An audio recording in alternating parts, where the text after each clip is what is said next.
Welcome to the Classes Permanent Podcast. Today is Tuesday, January 27th, 2026. Episode 16 here for us. We have an awesome episode ahead. We have some news and updates. We're going to talk about this past weekend's games. We're going to jump a little bit into the transfer portal. We literally only have 4 days left of it. We'll go into an exciting career mode. We got a very exciting Champions League preview coming up midweek, final day. We'll move into a Mystery 11. Away we Classes Permanent!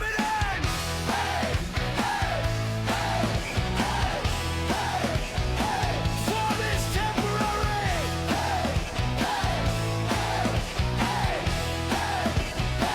Form is temporary!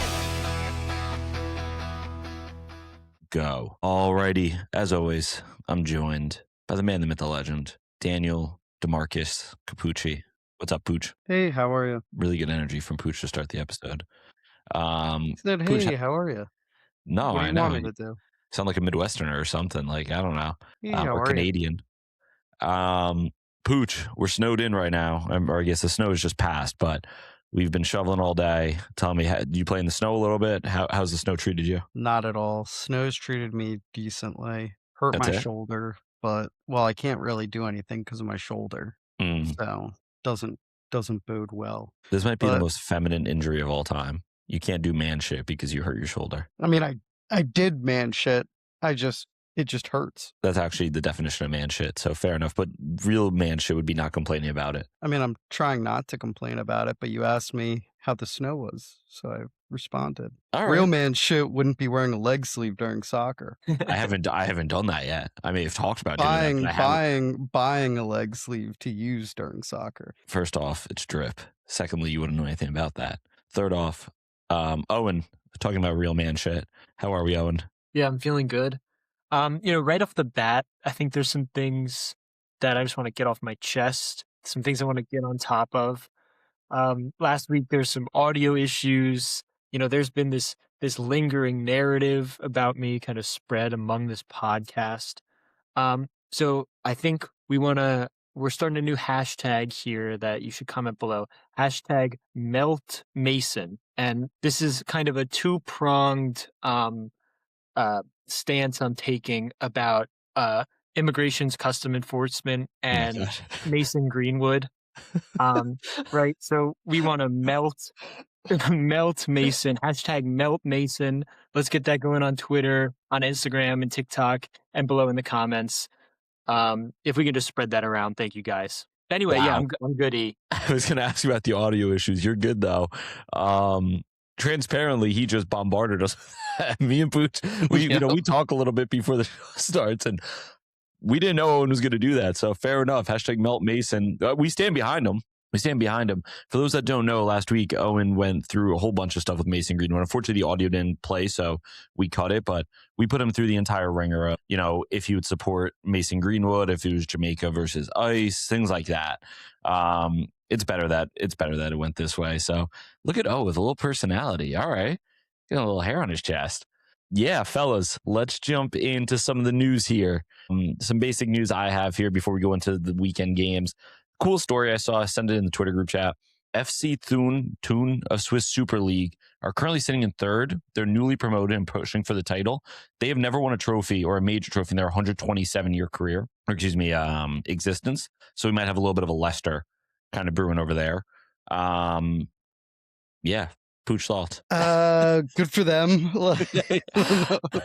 I don't know. Who did they beat this past weekend? So it wasn't this past weekend. I think did they beat Young Boys this past weekend? Terrible name for a team. I wanted you to say that because I didn't want to be the one. They did. They beat them yesterday 4-1. So they beat Young Boys. Yeah. I feel like they shouldn't be allowed to do that. I feel like that should be illegal in Switzerland. Like, different cultures. why? Yeah, I know, but some cultures, I guess they do like beating Young Boys, but Owen, if FC Thun was the starting striker of Jamaica, would you... Well, let's keep it moving. I think we got a lot to get to this episode. There's some really good stuff. I just don't want to get hung up in the weeds of any of it. That being said, Stefan Lichtsteiner appointed as the new manager of FC by, how do you say it? try it again. Is it not Lichtsteiner? How do you say it then? Leckensteiner. How is it? Leckensteiner. Oh, now you're good with the pronunciation. Okay. Great. Well, he played for Arsenal. Yeah, what's weird is I didn't realize he played for Arsenal. I remembered him on Juventus, but I never remembered him on Arsenal. Yeah, it was during those Wenger I have no money era teams, and he was way past his prime, and it was a free, and we needed right back depth, and he ended up just becoming our actual right back, and it was hell for a while there. So it was before Juventus? No, it was like towards the end of his career. He might have finished his career. Yeah, that's why I'm getting confused. I'm getting confused only because if you're saying it's Wenger, yeah, okay, he played 1 year with Arsenal after Juventus. That's why I didn't remember. It was like 2018, 2019. Yeah. Okay, so it wasn't like a Wenger team, was it? No, I think it was. I think it was like Wenger's last year or like the year before he left. Like it was definitely towards the end. 2017, 18, yeah. So it was around that same time. It was towards the end, I remember. I think it was his last year, 2017, 2018. Yeah. Because that was also the year that we brought in Aubameyang in the winter. And it was like, oh, maybe we could work something with this team. Yeah. No, okay. I did not realize that. Thank you for letting me know. And then, yes, we will get into this, but it is the Champions League final week, which we have like the final match day. We'll have 18 matches going. So we're excited about that. Before we jump in the weekend recap, Pooch, why don't you take us into the transfer? Welcome to the transfer portal. Come on. Is that really your best effort? Come on. It's not my best effort, but for today, it might be. Pooch, you took a perk right before we started the show. Come on. Give the fans what they wanted. I don't think anybody wants it. I've gotten actually complaints about it. No. Who complained? Somebody, an anonymous person said, quote, I got a little chub when I heard the woman speak on the episode this past week. And I said, we didn't have a woman on. And they were like, who's the hot lady that did the welcome to the transfer portal? And I said, that was me. You know how embarrassing it is to know another man got chubbed up for you like that? We're going to have one of these episodes today. All right, let's jump into the transfer portal. Not going to make Pooch get people chubbed up. Let's start off with Owen's off camera, so he might have got chubbed up. We're going to go into some of the official moves I've gone through, or I guess have not. Andy Robertson deal to Spurs is off. First off, just kind of a weird deal in general. I don't even know if we spoke about it last week. I think maybe it happened Friday morning. Really weird deal. It's off. Don't even think about it. Just move on. Fer Lopez rejoined Celta Vigo on loan from Wolves. So he left Celta Vigo this past summer, went to Wolves, and then he has not found his form in the Premier League because that he's going to be going back to Celta Vigo. This is more of the story than it is the actual player or anything. So Carlos Vicente, who I guess was a player for Deportivo Alaves, was between signing for Birmingham City and Ajax, and he chose Birmingham City. I thought that's wild. I don't know. Am I crazy for that? Kind of and kind of not, I would say. Birmingham City have so much money that it made I don't know. I wouldn't be shocked if Ajax was like, here, we'll give you $100,000 a week, and Birmingham City was like, we'll give you $250,000. Like, just blew them out of the water.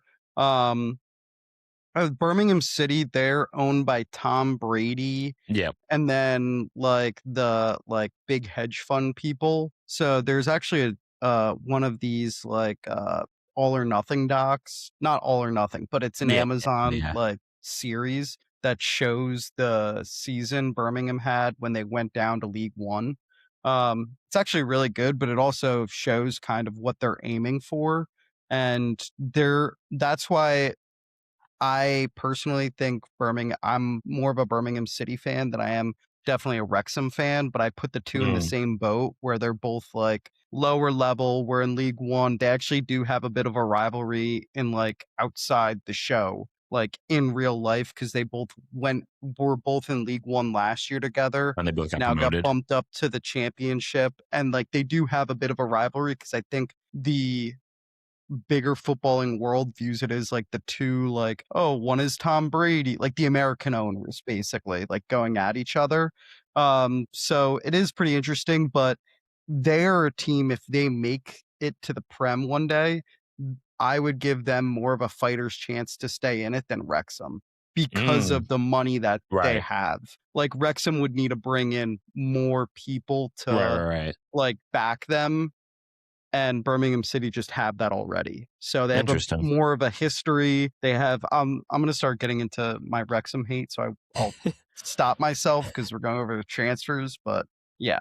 That I think you're correct in your assumption. Historically, it is a crazy move to sit there and go, why are you going to Birmingham City over Ajax? But it's not crazy with the amount of money that was probably thrown presented his way. Okay, understandable. I mean, he's having a good year this year. I think he has like 10 goals, 2 assists. So it would have been a solid player for either team. But it seems like most Ajax fans are actually happy that he's not joining because of the offer, the whatever. So what I guess it works out for everybody. It just happened a couple hours ago. Neil Maupay, right? Maupay? How do you say it?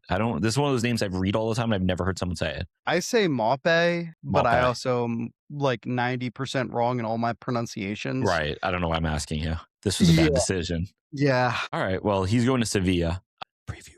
Tammy Abraham back to the Prem. He's coming to Aston Villa. I think that's a good move. I like Tammy. Good striker. He's a goalsman. He's a bagsman. What are your thoughts? I mean, this was your guy for a little bit. Yeah, I will always have a soft spot for Tammy. He won me a European title with Roma. I think Roma's first ever.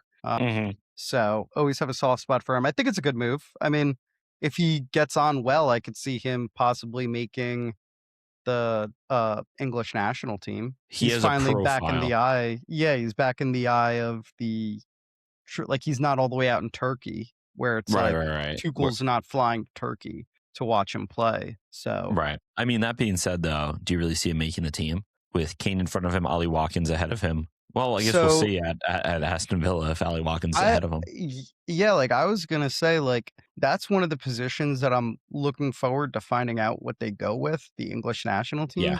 Because I think Rashford. that there's a lot of interesting choices. See, like Rashford to me right now, it's start on the left wing. That's just me. Yeah, he is cooking at Barca. For those that don't know, like he's coming off the bench. This past weekend was the first game that he has been available fitness wise, which he hasn't really been unavailable for us fitness wise, but that he has been available, that he has not gotten minutes in a game, usually off the bench, but still, he's been really, really impressive. I think we're going to make that a permanent in the summer. But go on. Yeah, no, I was just going to say like the striker position in general for England super interesting because I feel like you do have obviously Kane as your starter.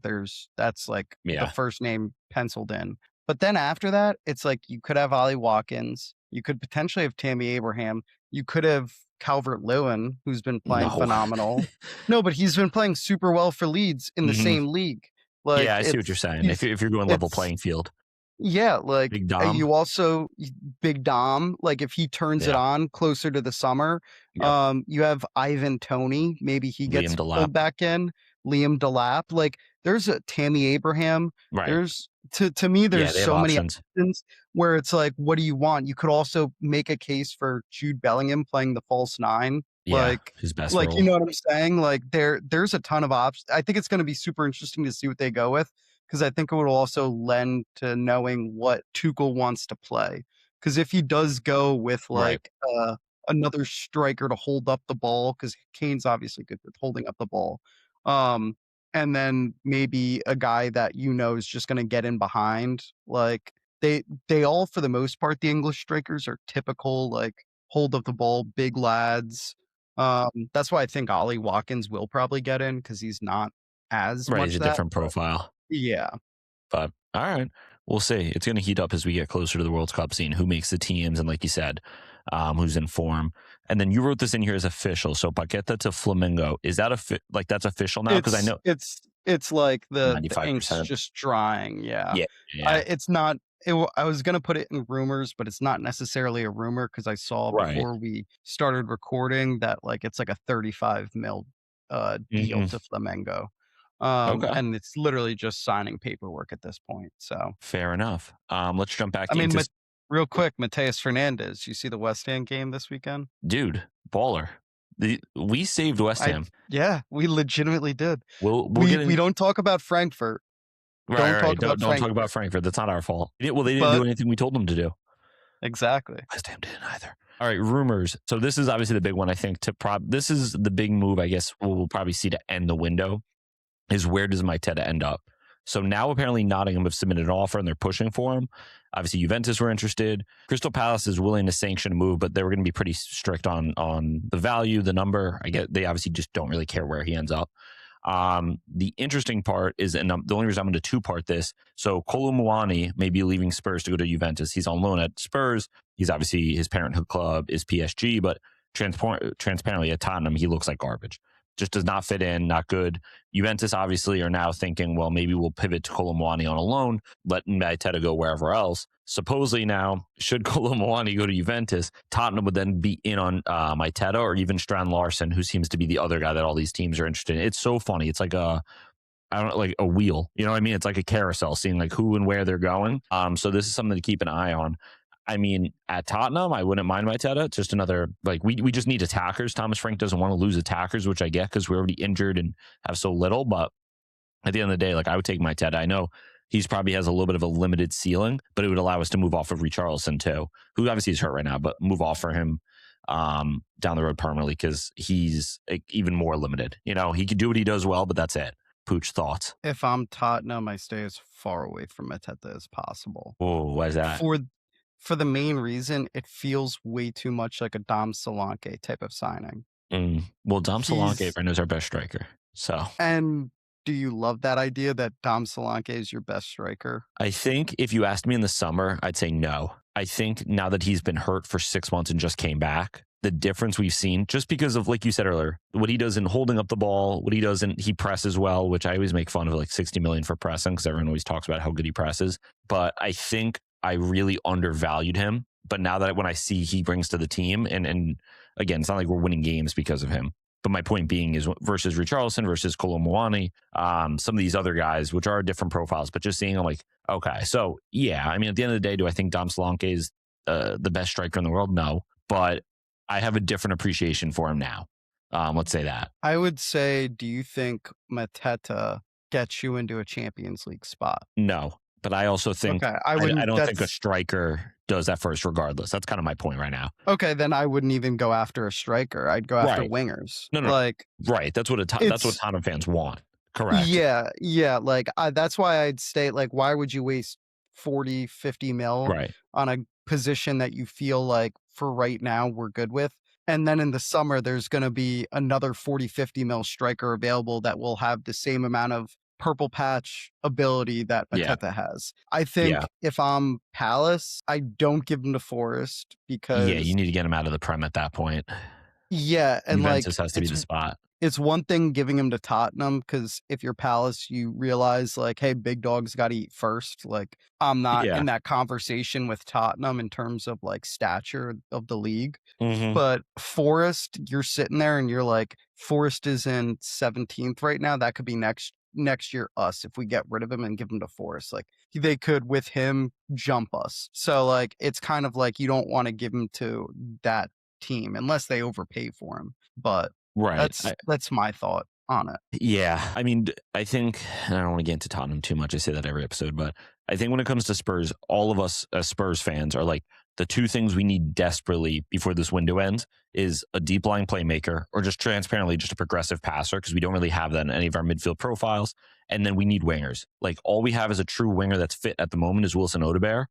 And then you have like Mateus Tell, who's kind of, again, like I've talked about before, like more of like an inside forward, right? Where he's not trying to beat his man. He's trying to kind of just cut in and shoot. So I understand why Spurs might turn their attention to Maiteta, only because Colomwani right now is the backup striker. We don't know how long Richarlison's going to be out. And they may be like, you know what? It's a solid player, whatever. But yeah, it's just weird business. It's just weird when we decide to move on players and how we decide to move on players. Because even with the Robertson deal, we had that on the Tottenham end, it looked like that was done and dusted. Like, sold immediately, the deal was done. We've recently moved. When we're moving for a player, we move very quickly and just get the deal done. But it's weird because we won't have a link. We won't be, you know what I mean? It'll be very quiet and then we just sign. Usually that's a good thing. The problem is we just sign random people. And you're just like, great, I guess. Why didn't you go and sign that guy instead? You know? And you never know what happens behind the scenes. Yeah, that's also why I'm saying Mateta probably isn't the guy that you want. Right. Like, you want to know, like, all right, like if you look at him, yeah, on the surface, he's a really good striker, but also he just goes through phases where he'll get like 15 goals in a couple months and then be silent for a couple. And I feel like for you guys, like, you'd rather have a consistent goal scorer. We need a consistent goal scorer, but even like, I think the big thing with Spurs is Solanke can be that. We've seen him do it. He did it at Bournemouth. Like, he could do it as long as he's fit. He gets zero service. His entire service is just Pedro Porro just spamming crosses into the box, which it's almost like Ange Ball, where the other teams just know what we're doing. You know what I mean? Pooch. This may be looking forward too Okay. much, but there's one person that I think would fit perfectly at Tottenham, and it's Ollie Watkins. I love Ollie Watkins. I feel wouldn't mind like that. I love him too. I feel like he would be perfect because he is a guy that can kind of create goals out of nothing. Mm-hmm. And like if you guys don't have like a great day of service to him, he could still have that one moment Right. of brilliance where he puts the ball in the back of the net. Like Yep. he's a poacher, not necessarily in the soccer terms of poacher, but like he Right. does bag goals. He's a bagsman. Yeah. So I think that adding him, that's a guy, if I was Tottenham, I'd be like, that I would want us to get him. I don't think it's gonna happen this window because No. still kind of pushing for top 4. They're not gonna be giving away their best attack or second No. best attacker. But I could definitely see it in the summer because he is close to 30, maybe at the opposite side of 30. Villa might want to cash in on him. I know him and Emery haven't been seeing eye to eye recently, but yeah. Yeah, and when it comes to Spurs, and I'll leave it at this too. It's like we really like this like weird profile player, like this kid Magnus Akoloche, who's very good. He plays for Monaco. He's kind of like a cam right winger, but it's the same thing as like James Madison. It's the same thing as Xavi Simons. And I'm like, why can't we go for? And I know everyone wants Diomande, but like, why isn't that the winger we're going for? Right, like this exciting, like dribbler. I don't know. No, I'm not saying the player. I'm saying the profile. We keep going for this. The profile, yeah. You're anti the profile? Oh, no, you're with the profile. I'm with the profile. That's my point. We don't have that. Yeah, I'm anti the league, Bundesliga. Okay. I think you should not. We already talked about this, but don't sign anybody, any player from the Bundesliga right now. Yeah, let's move on here. This was a weird report that came out of nowhere. This feels like a FIFA report. Cole Palmer, homesick, and now a potential move to United. I know that like him and the manager have come out and whatever and said like that's not true, but where did this come from? I don't know, Pooch. Maybe you have more insight. I've been seeing it on my timeline, and Chelsea fans are probably going to rage on the other end, but I don't know. I have a little bit more insight. So I saw this report come out, I want to say Friday. So I met with my Chelsea source. We actually had a nice little dinner. Had some sushi. Mm-hmm. And I was just picking his brain about the ins and outs of Chelsea at the moment because he is an insider. Of course. He's my Chelsea source. And he said he's not worried about anything on the inside. Wow. Now, he said that he feels like the player still believes in the project, still wants to be here. I wouldn't be shocked. I've become a bit pessimistic in the windows because I've fallen in love with too many rumors in the past. Okay. So this to me feels very much like Palmer's agent coming out and saying it, basically being like, oh yeah, he loves Man U, just like Mason Mount. Like Mason Mount loved Man U too. Like boyhood club, yada yada yada, all this. And it's basically a way to maybe get Chelsea to ante up more money if they want to see him stay. Like Palmer could be looking around, seeing Bukayo Saka get a new contract, Declan Rice about to get a new contract, Phil Foden will probably be on a new contract soon. Like Mark Gahey just got a ton of money. So like seeing all of these guys that he plays on the English national team with, that he played growing up against or with, seeing them get like all these massive contracts, I wouldn't be shocked if it's like something like that where it's like, hey, we have the option to go to Man U. Yeah, he can go wherever he wants in England. Yeah. You know what I mean? Like any team is going to pay for him, but it also seems like a lot of this homesick stuff is just, he's obviously having a tough year between injury, manager being sacked. Yeah. Ethan, it's like a couple-hour drive to Manchester. Yeah. You're not that homesick, brother. Brother, you're not that homesick. So confused about it. It's like, you're not that homesick, brother. Like Gallagher supposedly, not that he was homesick and that's why he made the move back to Tottenham, but supposedly he kind of was excited to come back to England, which just makes sense. Like you're coming home, you're going back to London, the whole thing. So it seems like that played a little role, but like, yeah, dude, like you're a couple hours away. You can see your whenever. It's a 4-hour drive. Okay. Right. And you're up there minimum twice a year. It's a 2-hour train ride for $30. Yeah. Not to mention that this dude could like take a helicopter. Yeah. Okay. You're this not is why I was confused. You want money. You want money. Next big rumor here. I keep seeing Trent Alexander-Arnold to potentially Man City. Should Trent not figure it out at Real Madrid, there's a chance that maybe this summer he makes a move to Man City. him under Pep makes sense. It just does in my head. Like, feel like Pep would like just revolutionize the sport with him. I just don't see this happening. It seems like Pep is going to maybe leave City at the end of the year. I don't know why he'd go back to City, maybe not back to Liverpool. You know what I mean? Like, I don't know. The whole thing's weird. I think to me, it's very much a. I personally don't think what he did was a rat move, but if he goes to City, that's a rat. Like, Yeah, that's my point. That's like a weird move. And I get why, like, well, it's not like directly, but like you've been gone a year. You know what I mean? If he tore his ACL, he wouldn't even been out that long.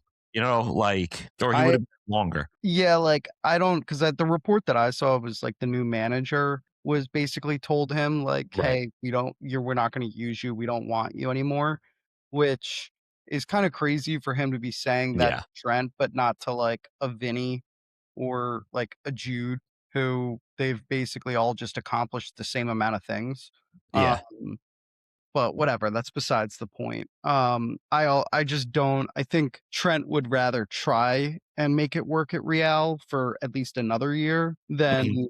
to sit there after a year and be like, because then he'd be like a failure. Like that would ruin his status in the game. Um, Yeah.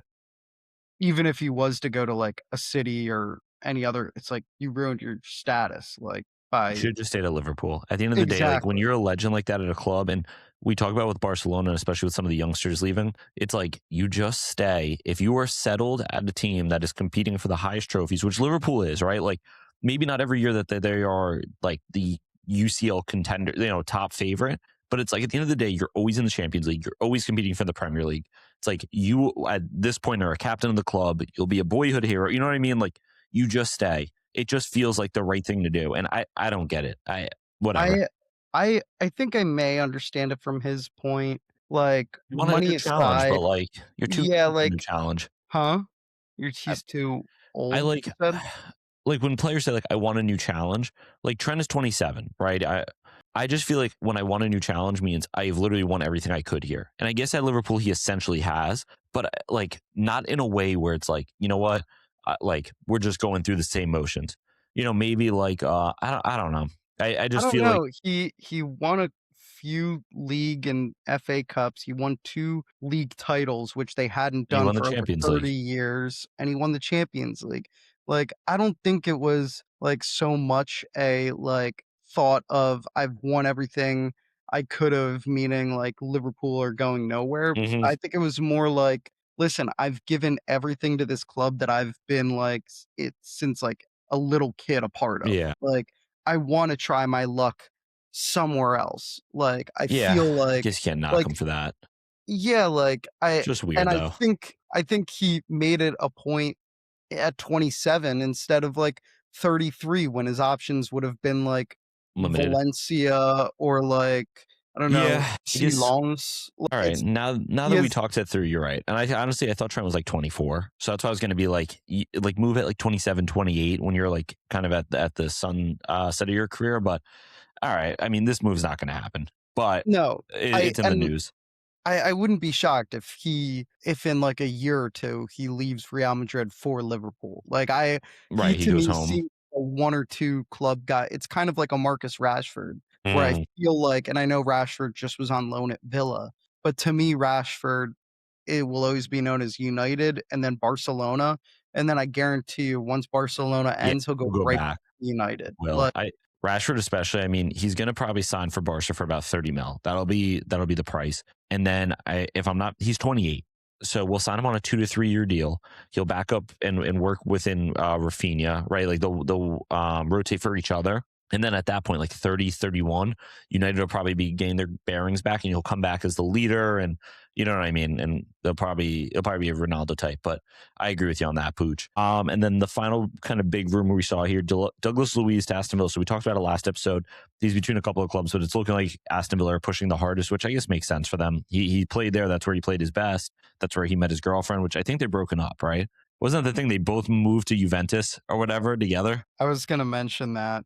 I was I was gonna be like, this guy's you could tell by the way his performances Yeah, have been and his inconsistencies of picking a club right now. they broke up. Dude's heartbroken. Yeah, Oh, she actually is dating now.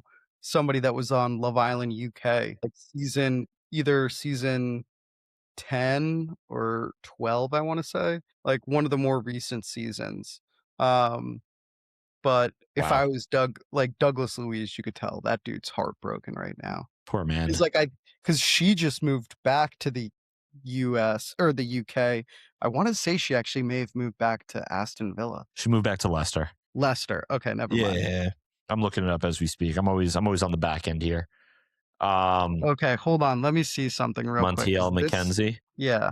Hold on. This could be a big thing here. Interesting. Do you Is want to know what city's the closest to Leicester in the UK? Birmingham. Yes. Interesting. 57-minute drive. Interesting how Villa came up last week. It was done and dusted. He's going to Chelsea. Now his girlfriend moves to Leicester, or his ex-girlfriend moves to Leicester. Where's he going? He's saying, I want to go back to Villa. Interesting. Interesting. I love Hey, that. I love hey. love. What's happening in Birmingham? What is going on in Birmingham? Birmingham. Alrighty. So that was our transfer. Owen, what are your thoughts on that whole saga? Do you think he's going to Villa to try and get back with his ex or to play ball? Great question, Pooch. Yeah, I mean, these are the things that are important to think about. I think it's a little ominous, the way things have kind of unfolded. And I think maybe he's feeling those feelings pretty strongly. And I think got to follow the heart. Oh, and you a lover or a fighter? I hate to say it, E, but I think I'm a lover at heart. Certified lover boy. All right. That's cute. All right. Let's move on into this past weekend, some of the news there. All right. So let's jump into the weekend recap here. We had a pretty good slate of games. We will start, as always, in the Premier League. Pooch, where do you want to start? You want to start at what I wrote here first, or do you want to start with the big game? Let me look. I'll leave it up to you. We'll start where you wrote. West Pooch Ham. went nonverbal. All right, we're going to start with West Ham here. West Ham beat Sunderland 3-1. I answered. West Ham beat Sunderland 3-1. We have saved West Ham. This was probably one of the biggest surprises of the weekend. Maybe the biggest surprise, at least for someone like myself, who's a ball knower. Yeah, I watched bits and pieces of this game, Pooch. Do you really watch the depth of this? I thought Sunderland was going to beat them like 2-0 and just call it a day. I watched the second half. Okay. What happened here with Sunderland? I just don't think they played. I mean, the Premier League is such a tough league that like there's some games where you just don't have it. And I think this was one for Sunderland. I think if I'm being totally honest, the season's finally getting to them in terms of like just fatigue and going up against like they're having to go up against some teams that are like, you may think like, oh, West Ham, they're in 18th, like not a good team. They're fighting for their lives. Yeah, West Ham, like 100%. Nuno's fighting for his job.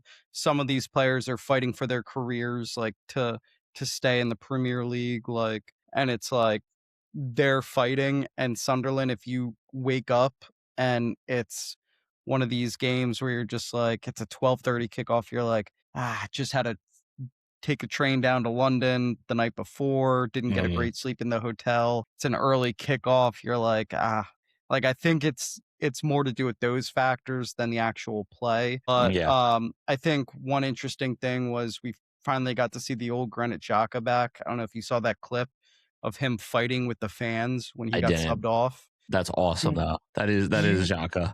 He was telling fans behind the dugout, he was like, come fight me. Like literally going, come here.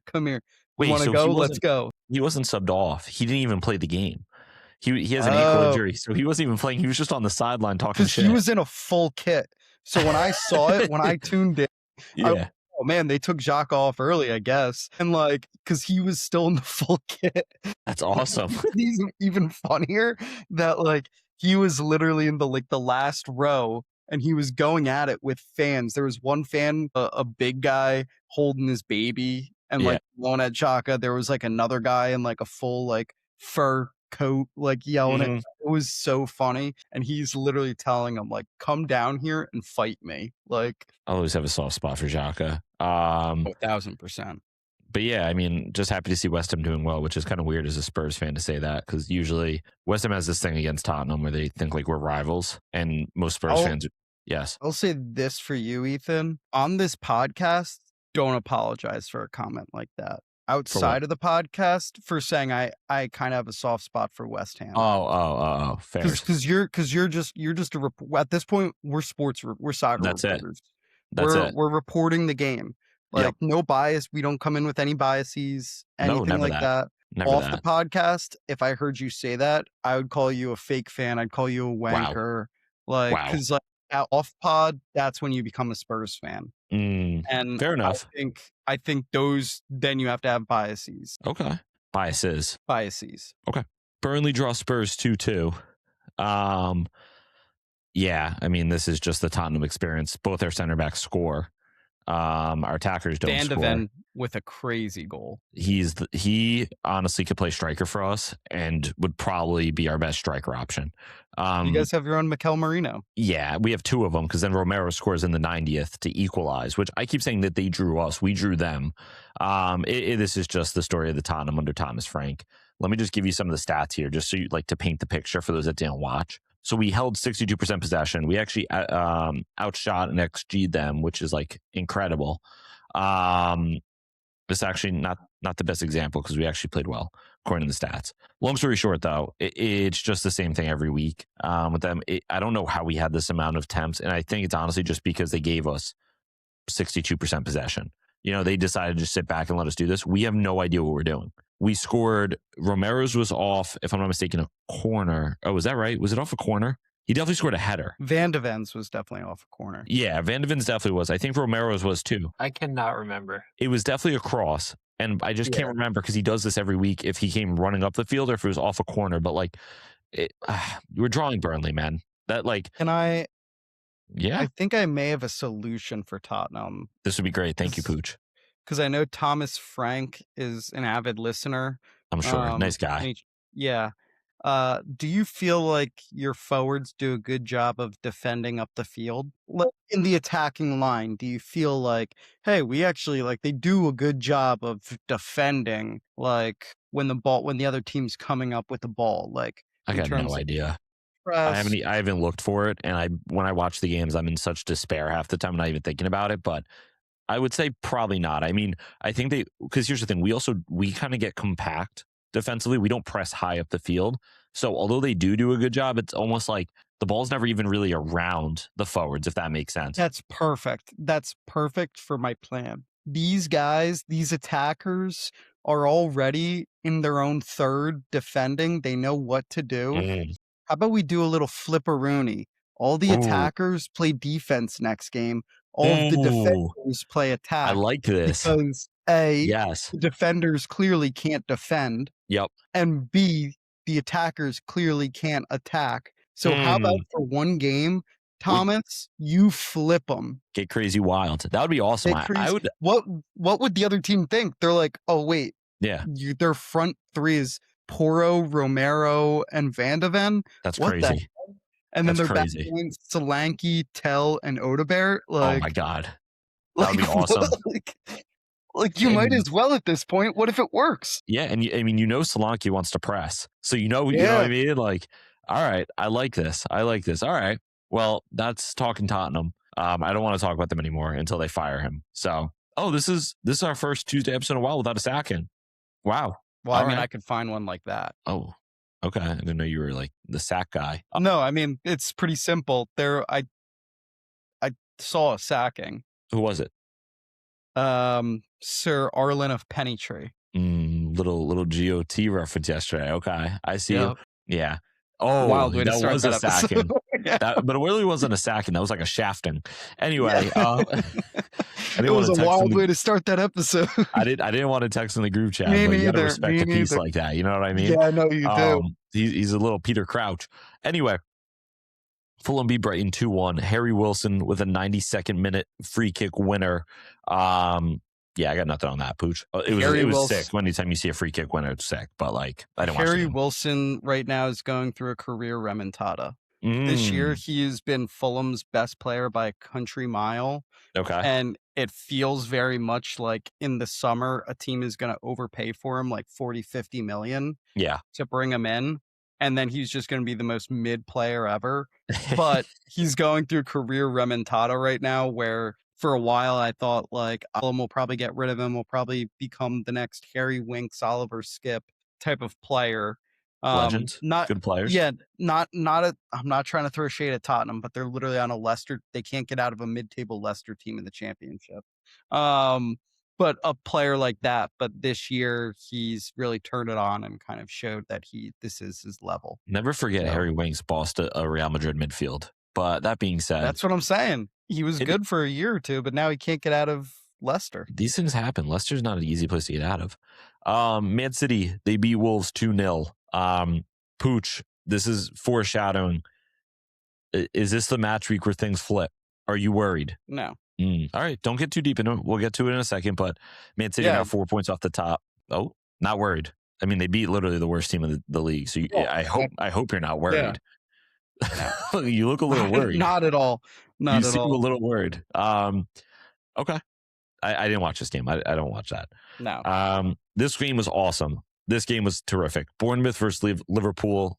Bournemouth beat Liverpool 3-2. 95th minute winner from Adley, who I think was at AFCON, right? Was he one of the better players at AFCON? Yeah. So that must have been awesome for him to come back and then, obviously score the winner. Amin Adley, that's it. And he is he was omitted from the team. He wasn't actually in the team. What country? Morocco. Interesting. I feel like there was an Adley on Morocco. That's probably was it the Leverkusen Adley? Maybe. I'll tell you right now. No, that's also Amin Adley. That he moved from Leverkusen to Bournemouth. So I did not know that. I'm a cherry now. I'm just a cherry. Watching the way that there's no pause there, Pooch. There's nothing wrong with saying that. That's what Bournemouth fans. You walk around calling yourself a gooner, and I said I'm a cherry, and that's what.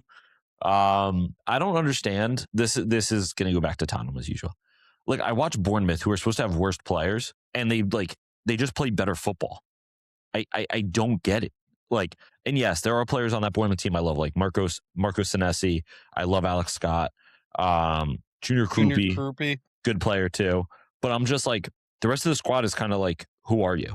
You know what I mean? So that's I just get so confused why they're able to play better football, and they don't sit in their own box and just defend the whole time either. That's what it's mind blowing. I think Bournemouth right now are at a point where it's like Brighton with De Zerbi, because they have a good system of being a feeder club, kind of finding these like unnamed, untapped potential young players throughout Europe, and then matching it with a really intelligent young coach. And I think once Areola leaves Bournemouth, you're going to kind of see what's been happening with Brighton, where it's like not as sound. So I understand your frustrations in regards to the Tottenham comparison, but I wouldn't get too anguished by this. But up the cherries. I'm glad you up the cherries. I'm glad you popped your cherry this weekend. See, that's a good one, Pooch. Ariel, I mean, he's going to get a big move. Like, I shouldn't say a big move. He's going to sign with a big club this summer. His contract's up. It's one of those things where like it's just natural for him to move. I'm interested to see why the Spurs picked Frank over him. Just in general, like I remember last year thinking the same thing in the summer. Like, what made us pick him over?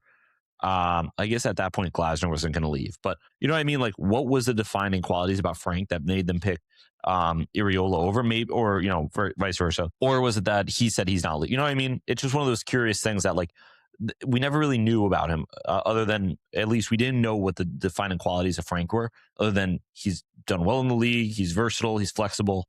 But I don't know. I feel like there's a lot of managers that could have said that. So I'll be curious to see where he goes this summer. And there is a chance that Ernesto Valverde, the Bilbao coach, leaves. And this is where Areola spent most of his career. At Bilbao, he's Basque, the whole thing. Like, that could be a really awesome job for him, especially because they have such a great academy that he's not, he doesn't need to go sign big players, right? Like, he could just kind of use what they got and do well there. So that'll be curious. But I'll be watching the cherries the rest of the year. I'm a Bournemouth guy. AFC, Bournemouth. Chelsea beat Palace 3-1. Who cares? Aston Villa beat Newcastle 2-0. Villa are 4 points off Arsenal off the top. They're staying in it. I really thought at this point they'd fall out, and they're staying in it. Aston Villa is a team a couple of years ago I wanted to be a fan of because of Jack Grealish. He left, and I was kind of like, yeah, who cares? But this is, I don't know. It feels good when Villa's good. I don't know if that sentiment shared, but I feel like I kind of like Villa. Do you think Villa this year is doing good because the league is bad or because they've just been playing that good? That's a good question. I think maybe a combination, but like, I mean, they beat Chelsea, right? Like, I don't know. They beat Chelsea. They beat Arsenal. So like, I get what you're saying. It's not the strongest Premier League that we've probably seen. They beat City. They beat Tottenham 3 times this year, which is awesome. I have a reason for why I Okay. think Villa's been so good. Sure. I think it's because they have so much continuity within their team. They're one of Yeah. the older teams in the league, and last year they couldn't really sign anybody because of PSR, Probably which the best also thing that meant they happened. yeah, like because then they didn't have to turn over the whole thing. I will say the one area where I think will be their ultimate downfall. I still think they're going to get a Champions League spot because they're just kind of so far out ahead of everybody, like the next group. But their one downfall, I think, is going to be their manager because I've seen Emery before manage, and when the lights are bright, he cannot get out of his own way. Okay. Like He's gonna overmanage. Yeah, like He's he'll gonna do tinker. something crazy where it's like Emmy Martin, like in a game that might be like a decider with 3 games left, like they need a win to clinch Champions Mhm. League. He's gonna bench Emmy Martinez because of like something that he saw in training where he didn't like the attitude or something like that. Yeah. And like they're gonna give up 4 goals to like a Fulham and lose 4-0. And you're gonna Maybe a sit there like, Tottenham. yeah, like, and you're gonna sit there and be like, why did you tinker like that? Like, Right. because the guy you didn't like his like, did he say anything to you? No, he just did. You didn't like his attitude. Like, it's Yeah. he's that type of guy where it's very much like he's like a Sean McVay at points where it is like sometimes too much tinkering hurts. Yeah. He's a little too smart. All Yeah. right. We'll have to see how they do the rest of the way here, especially with Douglas Luiz coming back to be with his girlfriend. And then Ex-girlfriend. probably the game of the weekend, the one that I'm glad we left this for last. Manchester United. They beat Arsenal 3-2. Awesome game, back and forth. First off, I predicted a Man U win. This is the second time on this podcast I've predicted an Arsenal loss this season in the Prem, and I was right. Dorgu, banger. Anytime it's bar down, it's just a banger. I don't care. You could literally fall while you're kicking it and accidentally hit both your feet. It's still a banger. Cunha obviously scored the winner late. Is Michael Carrick... Actually, before we get into it, Pooch, talk to me here. What went wrong for Arsenal? What were your thoughts after this game? My thoughts were, I think Man U just beat us. There are some days where you just don't have it. Okay. And I think Sunday was a day where Arsenal just didn't have it. I think they played well in like the first 20, 25 minutes.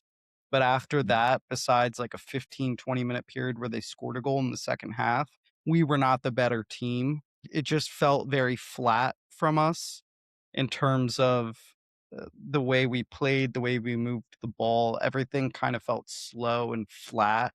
And nothing was really done with urgency. Mhm. The Zubamendi giveaway for a goal, I can't get mad at anybody in any like capacity of the game if you make a mistake and it leads to a goal because mistakes happen. Like we saw the same thing with Gabriel at Bournemouth a few weeks ago where he passed back like literally to Evan Nielsen who scored. Yeah. Like it's like but in that game we immediately went and got a goal and like where we ended up it was winning the redeemable. game. I think those 2 games are a good comparison because the same thing happened in both games where it was just like a simple mistake that we gave up a goal, but in one game like we actually were like, all right, like let's get on this, let's go score. Yeah. Like they trying to like be like, all right, like it kind of gave them life. In this game that happened and like nothing really, like it didn't Mhm. juice up the boys. So I think I think it was a great game by Man United. Like you said, Wow. like I can't get mad at Arsenal besides the fact that they were flat. Like the goals we gave up are not goals where it's like, besides the mistake, the 2 second half goals, they're just bangers from outside the 18. Like I can't, Yeah. what can you, like you said, Dorgu, you just have to applaud the goal. Like, it's a phenomenal goal. The Cunha goal, like, somebody probably could have closed him down sooner, but at the same time, from like 20, 25 yards out to like curl a ball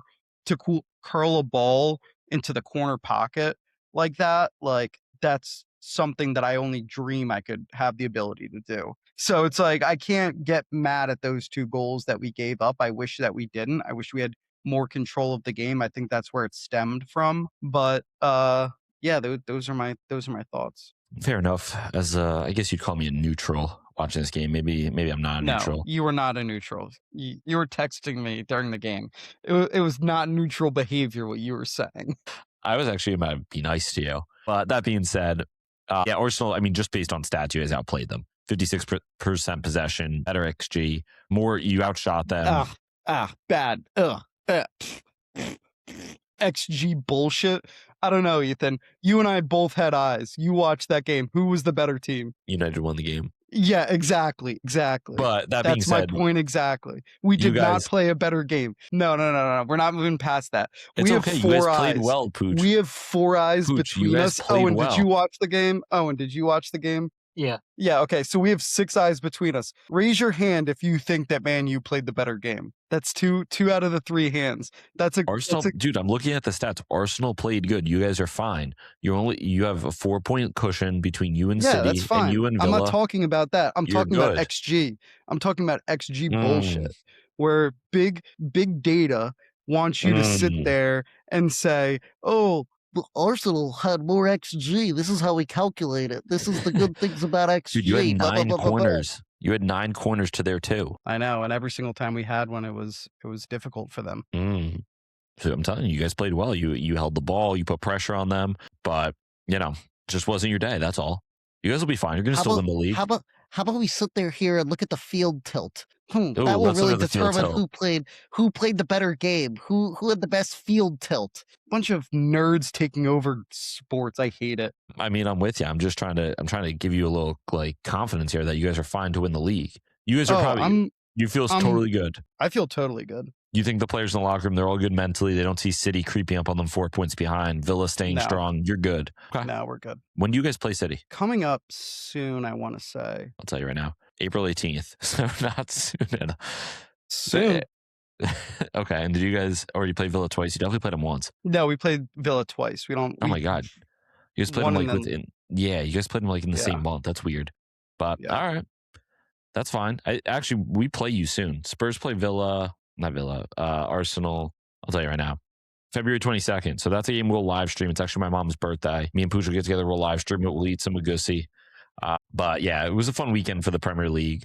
Overall, we'll just rip through a little bit here. La Liga. Valencia beat Espanyol 3-2 on the 92nd minute PK. The only reason why that's relevant is Valencia's seriously been struggling. They were in the relegation zone. They're starting to work their way out, and Espanyol is a top 6 team. Sevilla beat Bilbao 2-1. Preview.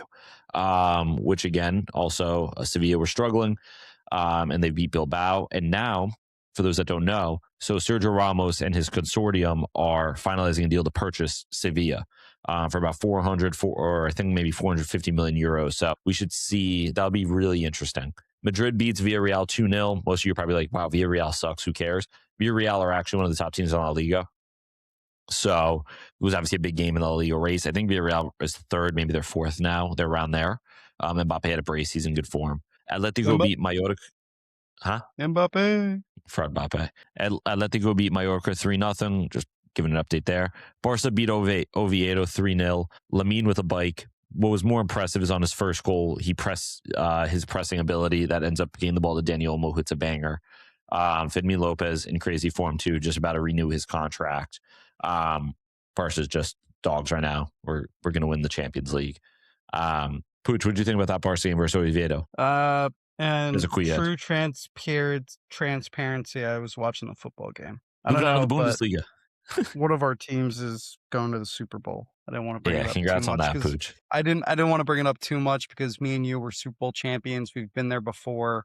Other people on this pod haven't, so I don't want to rub it in their face. Correct. That they've never been to they don't know the feeling that I'm feeling. I know you do. Yeah. Hey, game respect game. Like, we're both champions. We're both champions. I'm not a Patriots hater.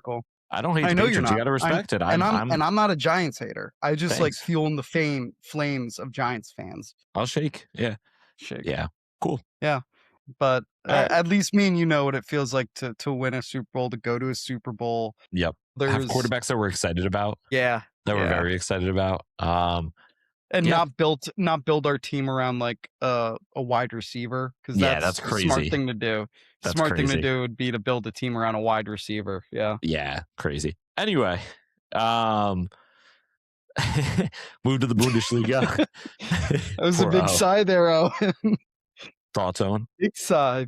Thoughts? I have no interest in discussing this. I do hope Sam Darnold mysteriously passes away between now. Oh my God. And, whenever the Super Bowl is, though. Oh, I forgot he played for you. What if Mason Greenwood was your starting quarterback and you guys won the Super Bowl? No.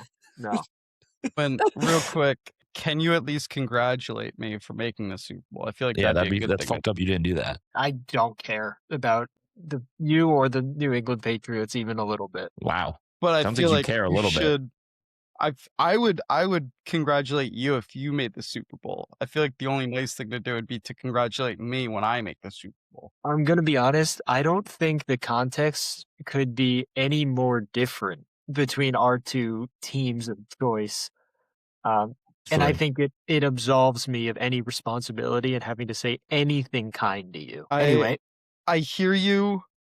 I listen to you. I respect your opinion. I do still think that you should congratulate me, but we could save that for off air, because I know you don't want people hearing you congratulate me on air, but I'll wait for off air for you to congratulate me. Let's move on. Bundesliga. Bayern lose to Augsburg 2-1. Yeah. They still have like a 37-point gap over everyone else. No. Fraud Lise is great. Fraud Lise is great. Crazy good. What? Fraud Lise. He's so good. I'm not saying whatever you're trying to get me to say. No, it's a slander name for Michael Elise. Damn, you could make these cool ass names, and then when I come up with one, you go, You said I don't Fred? know. Lisa? Fraud Lise. Oh, Michael Fraud Lisa. That's how yes. All right. Poor Pooch. Nice try. Damn, bro.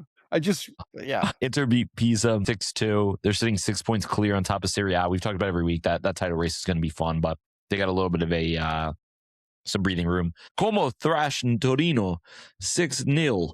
Owen, our Como boys, they're doing business. Thoughts?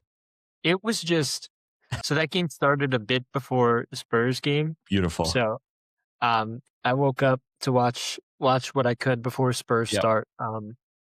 And it was really unbelievably hard to switch from watching Como to watching Spurs. It's like true. I can't, like, obviously there's a gap in production between those two teams. But like I can't put into words just like the emotional weight of watching Como and then switching to Spurs and just instantly being like, this is such a like poorly managed and operated team. 100%. It's so frustrating watching. Like I'm talking about Bournemouth, but like you said, like Como or some of these other teams that like they just get it and they just make like the moves you'd make in a career mode. And I understand it's not that easy, but it's like, why is it this hard? They just go to teams with good players. They loan them in. You know what I mean? They just get good and they're like, all right, we're going to build a cool project here. And it feels like every single player they field is playing the position that they're supposed to be playing in the role they're supposed to be playing. Like, it just feels so obvious when you watch these other teams play. 100%. And then you watch Spurs and you're like, who is where and what are they doing and why are they on the field? And it's just a nightmare. We have Jed Spence. First off, Jed Spence had never played left back before. We had him playing left back. And then he was playing left wing 2 weeks ago. It's like, what are we doing here? He looked great. Yeah, terrific. But it's like, why do we keep doing this to ourselves? That's so funny. And you're so right. Shout out Como, our Como boys. Juventus beat Napoli 3-0. Napoli are on a bit of a skid here. Pooch, what's going on? Is the magic gone? Is Juventus are kind of getting fun again. They're kind of getting nice again. They're kind of, and it's also year 2 of Conte. So I think we're seeing that at Napoli right now, where the players doesn't seem like they really enjoy being there. And it's just, Scotty I'd back? kind of, is who back? Scotty, is he coming back to the Prem? No. I wouldn't if I was him. If I was his agent, I'd say take less money to stay at Napoli. Carrick gets the full-time job. This is something we didn't talk about. Say he gets a full-time job at United. You've now seen Kobe Mainu integrated again. You feel like you're probably getting like real footy again. Do you come back? Big money move. You're guaranteed to play as a 10. It's like your role. Are you doing it? We've seen this song and dance before with Paul Pogba. Don't do it. Don't do it. You saw that. Don't do it. Okay, fair enough. Hey, just hypothetical. That would be my advice to Scott. I just don't know why he would do it in the first place. Like just weather-wise, like just live in a nicer place, in a more fun place. Also, it's just always fun to live somewhere where you can't fully speak the language, because then like you're just like in your own world. But yeah, I mean, someone who's been in great form for them is Weston McKennie. For some reason, Spalletti's the head coach of Juventus, correct? Am I wrong with that? He said that McKennie is his perfect striker, which doesn't really make any sense to me because he plays him as like a right wing back, right mid. Keenan Yildiz, ridiculous form. 8 goals, 4 assists on the league. Jonathan David's in good form too. 4 goals, 3 assists. He was always going to be productive wherever he ends up. But yeah, this Juve team, they're starting to play well. I mean, I'm looking at the table right now because I know there were games today. They're in 5th. It was a big win for them because Napoli was right above. So they are 1 point off Napoli. Como are in 6th, and we're on 40 points. So this table could flip real quick. Roma's sitting in 3rd. It's definitely a tight race this year. Last year it was kind of a 2-horse race between Napoli and Inter. This year I think Inter has a bit of a lead, but I think something to watch out for in terms of their team in general. They're an old team. They got a bunch of old heads on that team. And like that was the issue with them last year, was it's basically the same team that they ran back. Yeah. And it's like last year the issue was they fell off at the end because they just couldn't fight on all fronts in terms of like Europe, the cup, and the league, and they faltered because of that. They're kind of I wouldn't be shocked if they run into the same issue and a lot of these other teams kind of catch up to them. Yeah, so their depth also isn't great.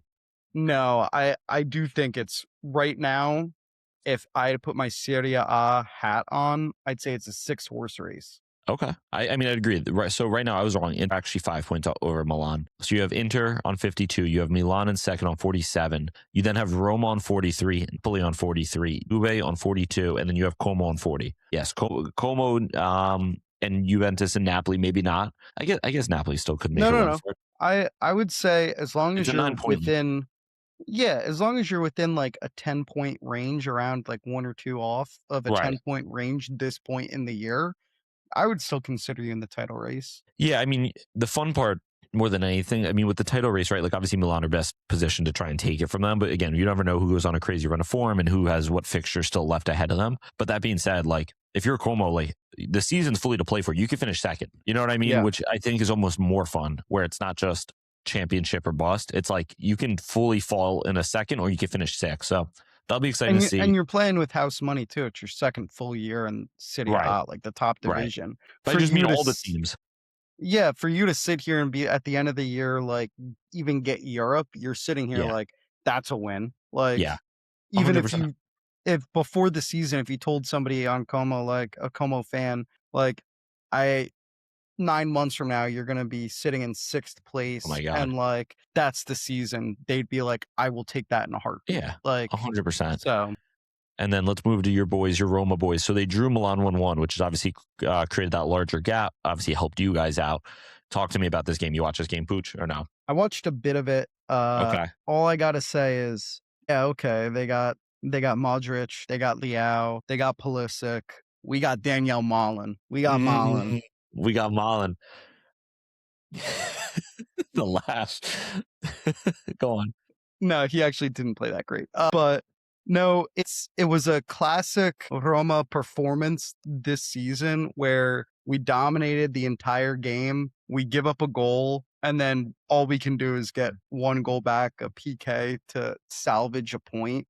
But like I've been saying it for weeks now that our main issue is attack. We can defend really good. Like we literally held their starting attack was Christopher Nkunku, Rafael Leao, Mudrich, Rabio, Samuel Ricky. They brought in Fulkrug and Pulisic off the bench. Like big name got like good players, Yeah. big name players. And we held them to 4 total shots in the game. And if I told you that, you'd be like, wow, great. You guys must have won. Like you guys had 15 Right. shots.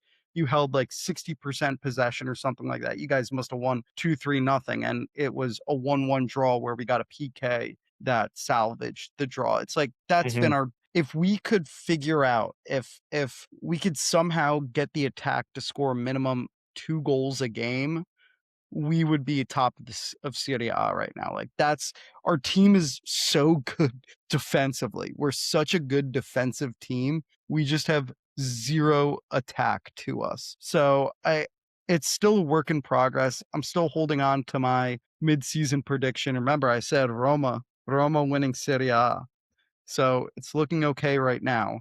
But yeah, that was my takeaway from this game is the defense is holding this is really keeping the team together, but we need the attack to step up a bit more. So Hey, I'm with it.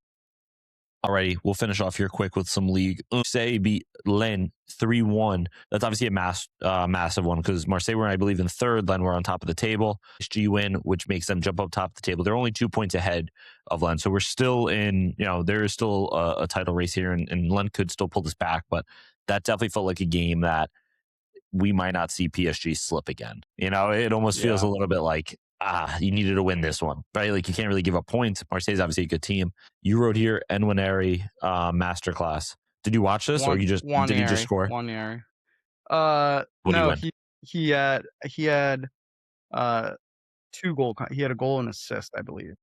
Okay. For his debut game, they put him straight in ahead of Greenwood. So dubs for us. Dubs in the chat. For the anti-Greenwood group, dubs for us. Mm. And he played phenomenal. He was really good. I didn't watch the game, but I saw a bunch of clips of the game. Okay. Like literally, like I watched like a 10-minute video on the game. I watched some random French guy on Twitter break it down. He had what moves did he do?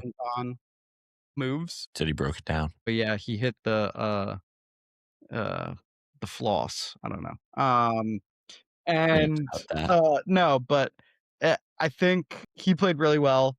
I'm a bit concerned for him because I don't know I don't know his intelligence level.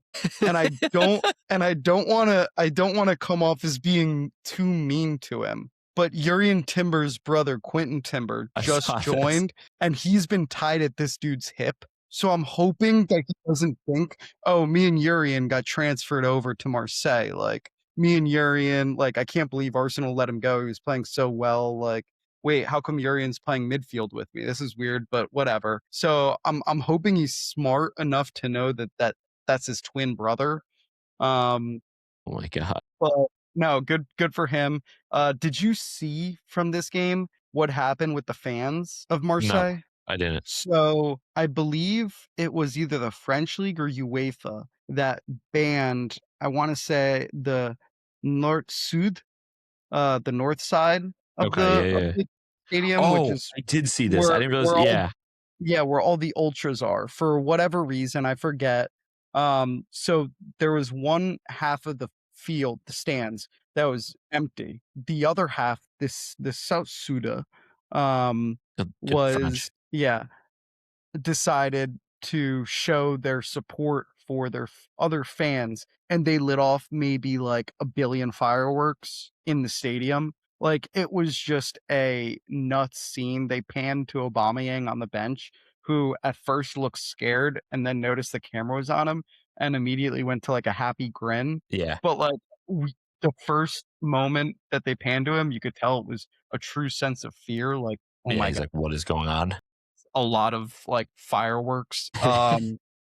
But it was pretty crazy. I just thought I'd bring that up. That was. I saw the scenes. I love that. That's what I love about footy fans. That would never happen in the US. But that being said, real quick, I did notice 2 games this playoffs that the the football teams play NFL football. They're trying to do more European style fan interactions. I don't know if you Okay. picked up on this. The Eagles game, they all did the placards and made a giant like eagle logo behind the Eagles bench. I did not see that. Eagles lost that game. Mm, The Denver Broncos before the game on Sunday, they all did the same thing where they oranged out like the lower okay. bowl or whatever with the placards. They lost the game. Mm, I'm putting this Don't do forward it. to any NFL owner listening. Do not try and make your NFL team European. It looks super cool. The vibes are great. I love it. I was Yep. sitting there both times and I was like, this is awesome. Like that's cool of the team to try and do this. But right now all I've seen is that they're 0-2 doing that. Do not do Yeah. that. Okay. I'm with you. There are some things like that you just keep, where they're supposed to be. But Yeah. overall, pretty good weekend of games, I'd say. The snow allowed us to watch a whole bunch, so I was pretty happy there. My favorite game this weekend. Don't get me wrong, the Man U versus Arsenal game was fun. I think the Bournemouth game for me was a little bit more fun because there's just something about like a tight little stadium for me. Like, what are you making faces about? No, I didn't know where you were going with that. I did not know. I thought it was going to be a Cherry reference. Okay. I see, bro. Yeah. Yeah, Intimate stadium. I thought Especially when it's raining and it's a little bit wet. You know what I mean? A tight little intimate state. What? I think it was raining. Anyway, let's move on. We are going to move on now to a fan favorite, our career mode. Trossard got you really hot and bothered. Anyway, alrighty, let's jump into a career mode here. If you couldn't get it by our little previews, we'll be jumping into La Liga and we'll be going down to sunny Seville. We'll be doing Sevilla FC. As of right now, Sevilla are sitting in 12th in La Liga. That stands for football club? Correct. Okay. Thank you. Just got me. Thanks for chiming in, Al. Really just rattled me there. For those that don't know, Sevilla right now is sitting in 12th in La Liga. They started the year in a little bit of a worse position, and because of some recent form, literally winning this weekend, they moved up. They are on 7 wins, 3 draws, and 11 losses on 24 points. 28 goals for, 33 goals against, with a -5 goal differential. Their past 5 in form has been LLL, draw win. Their manager at the moment is Mateus Almeida, who was a former manager of actually the San Jose Earthquakes. He also managed in Athens, and he was a former player for Sevilla. As of right now this season, he's been using a 5-3-2, or at least of recent times, but he kind of prefers traditionally a 4-2-3-1 or a variation of a 4-3-3. Some notes about him. In the build-up, he favors a direct approach, often looking to find fullbacks early to bypass high-pressing opponents. His defensive style is like the man marking. That has become pretty popular. Mentality, he incorporates the Bushido code, emphasizing righteousness, courage, and loyalty. I don't know where that came from. That was Google AI, and I just don't know if that's accurate or not. But I wrote it. So yeah, Bushido. We have to find Japanese. Anyway, you want to know what it means? Yeah, sure. The Bushido code is the ancient ethical and moral code of the Japanese samurai, meaning the way of the warrior, emphasizing virtues like justice, courage, benevolence, respect, sincerity, honor, and loyalty. I guess I live by that too. Like, all right, yeah. So I just put it in with the gaffer, and it was when he was announced as the San Jose Earthquakes coach. During his introductory media conference, the San Jose Earthquakes' new boss tackled many subjects ranging from player recruitment, so I took the job and everything between. One of his unique first words in front of the Earthquakes crest, his love of Bushido, a samurai code of honor. My philosophy of life takes place in soccer. I try to carry myself with values, and then I have a belief. I believe in history of the samurai people, and there's a code called the Bushido code, and I manage myself based on this. Study it and you'll see. I am so in on this. This is my guy now. I mean, those of you that don't know, me and Pooch watched this show with some of the boys. What was it called, Pooch? What was it? The Last Samurai? No, shoot, I forget. Shogun. So good. We eat sushi. We watch Shogun. I would drink sake because they were all too soft to drink sake, and sake's also terrific. Okay, this makes a ton of sense now. He's Argentinian. He's a 5'9" defensive midfielder from Argentina. Of course, he's going to believe in the samurai. This is well, it's not really believing in samurai because they're not a fictional creature. No, he believes in the samurai. Okay. Well, I've now determined that we have to find a player, a Japanese player, to join the team.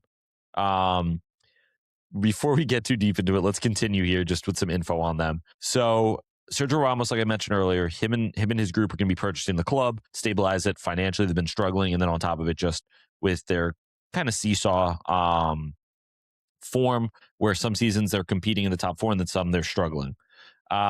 This past window, they have made 0 sales, but they've also, literally today, as we mentioned earlier, Neil Maupay has joined on loan, but for a $6 million loan fee. They have some of the players here who contracts will be expiring in the summer. Alexis Sanchez, Cesar Azpilicueta, Orjan Nyland, who's a backup goalie, Nemanja Gudelj, who is the current captain, center back, Odysseus Valcho Dimo, he's the goalie. Januzaj, how do you even say his name? He was the old Man United winger. Aiden I'm not even going to try it. You're asking the wrong person. Barista Mendy, great name. Manu Bueno, 18 months left on their contract. Joan Jordan, Shadira Ejuke, Nianzao, which kind of sounds Japanese, but he's French. Federico Gattoni, and Oso. That being said, when we look at this starting 11, and before I keep, let me not ramble here. Pooch, tell me, what are your initial thoughts? What are we looking to do here? What are you thinking? My initial thoughts are there's some players I think we got to re-sign. There's some players that can probably get on out of here. But I think we're in a spot where we have the ability to create a decent squad. I think with the influx of money coming our way, plus the level of players that may be on the market currently for the positions that we need, we have a chance to develop a team that could compete in a few years for the Champions League spot. Not in a few years, like a year. Next year, yeah. I mean, and even just continue moving up the table here for this season, right? Because I think the initial goal mentally was, let's put together a team here that will avoid relegation. But because they've started doing well, I guess now it's more, okay, let's just put together a team that will, I guess, push forward, stay out of that area. Quick, just to give kind of what our last, or what the last starting 11 here was a 5-3-2, as I mentioned. So you have Valcho Demos in goal. The left wing back is Gabriel Sauzu. At left center back, Kike Salas. At center back, Gudelj. At right center back is Carmona. So Carmona is traditionally a right back, but because of, and I'll get into the actual squad, like Azpilicueta's hurt, Tanguy and Xiao, and then Markow. They have 3 relatively starting center backs injured. So Carmona's been playing as that right center back, and then Juan Luis Sanchez has been playing right wing back, who's very good. In the defensive mid role, they have Ogume. At left center mid, they have Gerard Fernandez. At right center mid, they have Jabril Sow. And then they've been playing Akor Adams next to Isaac Romero. For the sake of this, I think we're going to put Maupay in the starting role. Isaac Romero has done nothing. So that kind of feels right. So Pooch, looking at this team and going through some of the numbers, the first thing I noticed, right, is kind of the leaky defense. Through, 21 games, they've given up 33 goals, which isn't the worst in the world, but like, obviously your goal differential sucks at the moment. You've only scored 28, so we're probably trying to flip those numbers a little bit, obviously. With that in mind, here's the positions I saw. Starting center back, especially because you have guys like Azpilicueta, whose contract's up. You have some other center backs whose contracts are coming up. An attack-minded midfielder. They don't really have somebody in the squad that's pulling the strings. And especially if we want to move ourselves back into more of a 4-2-3-1, you're going to need someone to play in that 10 role. And then left back depth, because behind Swauza or whatever, it's this guy Oso, who is not very good. He doesn't make appearances. He's just, a younger role player. Thoughts there? I think all 3 are probably the 3 that I would have thought of when looking at this. I mean, there's a case that I don't like Neil Maupay, so I just don't think he's that good. So I would have made also a case for potential other striker, but like it's tough to sit here and be like, bring in a striker when they literally just signed one. So that was the thing, is I initially put just like goals on the top, like we need to find a consistent goal scorer, but they made this move, so we're just going to assume that we're happy with that move as it is. So where do we want to start here? Do we want to start with the starting center back? Are we good there? Yeah, we could start there. I liked your choices. So I think, especially with this club, I mean, maybe we should first start with sales because we don't have any money right now. Sevilla are not in a position to make, any deals without kind of getting rid of players. Is there anyone that jumped out to you, Pooch, here? You're like, let's try and sell this guy or maybe make sense? I think it's tough because, like you mentioned, we have so many guys with 6 months left on their contract. So Yeah. I think the first thing I'd do is re-sign the captain, re-sign Aspilicueta. Yep. So I Re-up think them. I would re-up those two. Tengi and Zui, I would try and get money out of Okay. in any way. And like, if I was to look at his value, he's what? 23 years old. You're not getting much He's- for him, especially because he's hurt right now. His market value is 1.8 Yeah. with 6 months left. Like, I don't know. Like, we could put down 500K for him. Like, if If you that, want if to. you want. Yeah, like we could take him out and then put him down for 500K. Yeah. So You get like something if we're here. going, if you're going just straight like defense, that's really the only move I'd make right now. Like definitely still bring in another player. I mean, Cardoso, like could we move on from if we're going to keep Aspilicueta? Let me look at Maybe. Cardoso real quick. I don't know this dude. Yeah, I don't. So essentially old for is those, he? because me and Pooch are talking as we're doing this. And 31. obviously, yeah. I mean, Only at the end of the played day, 219 minutes this year, but he was signed this past year. yeah. I mean, I think it's hard for us. I don't know. You know what? I think Do we leave what we have right now? Because we also don't have a lot. So it's kind of hard to sell players because that means that we have to replace players. Yeah, but you also look and it's like we have 5 center backs for two center back positions Yeah.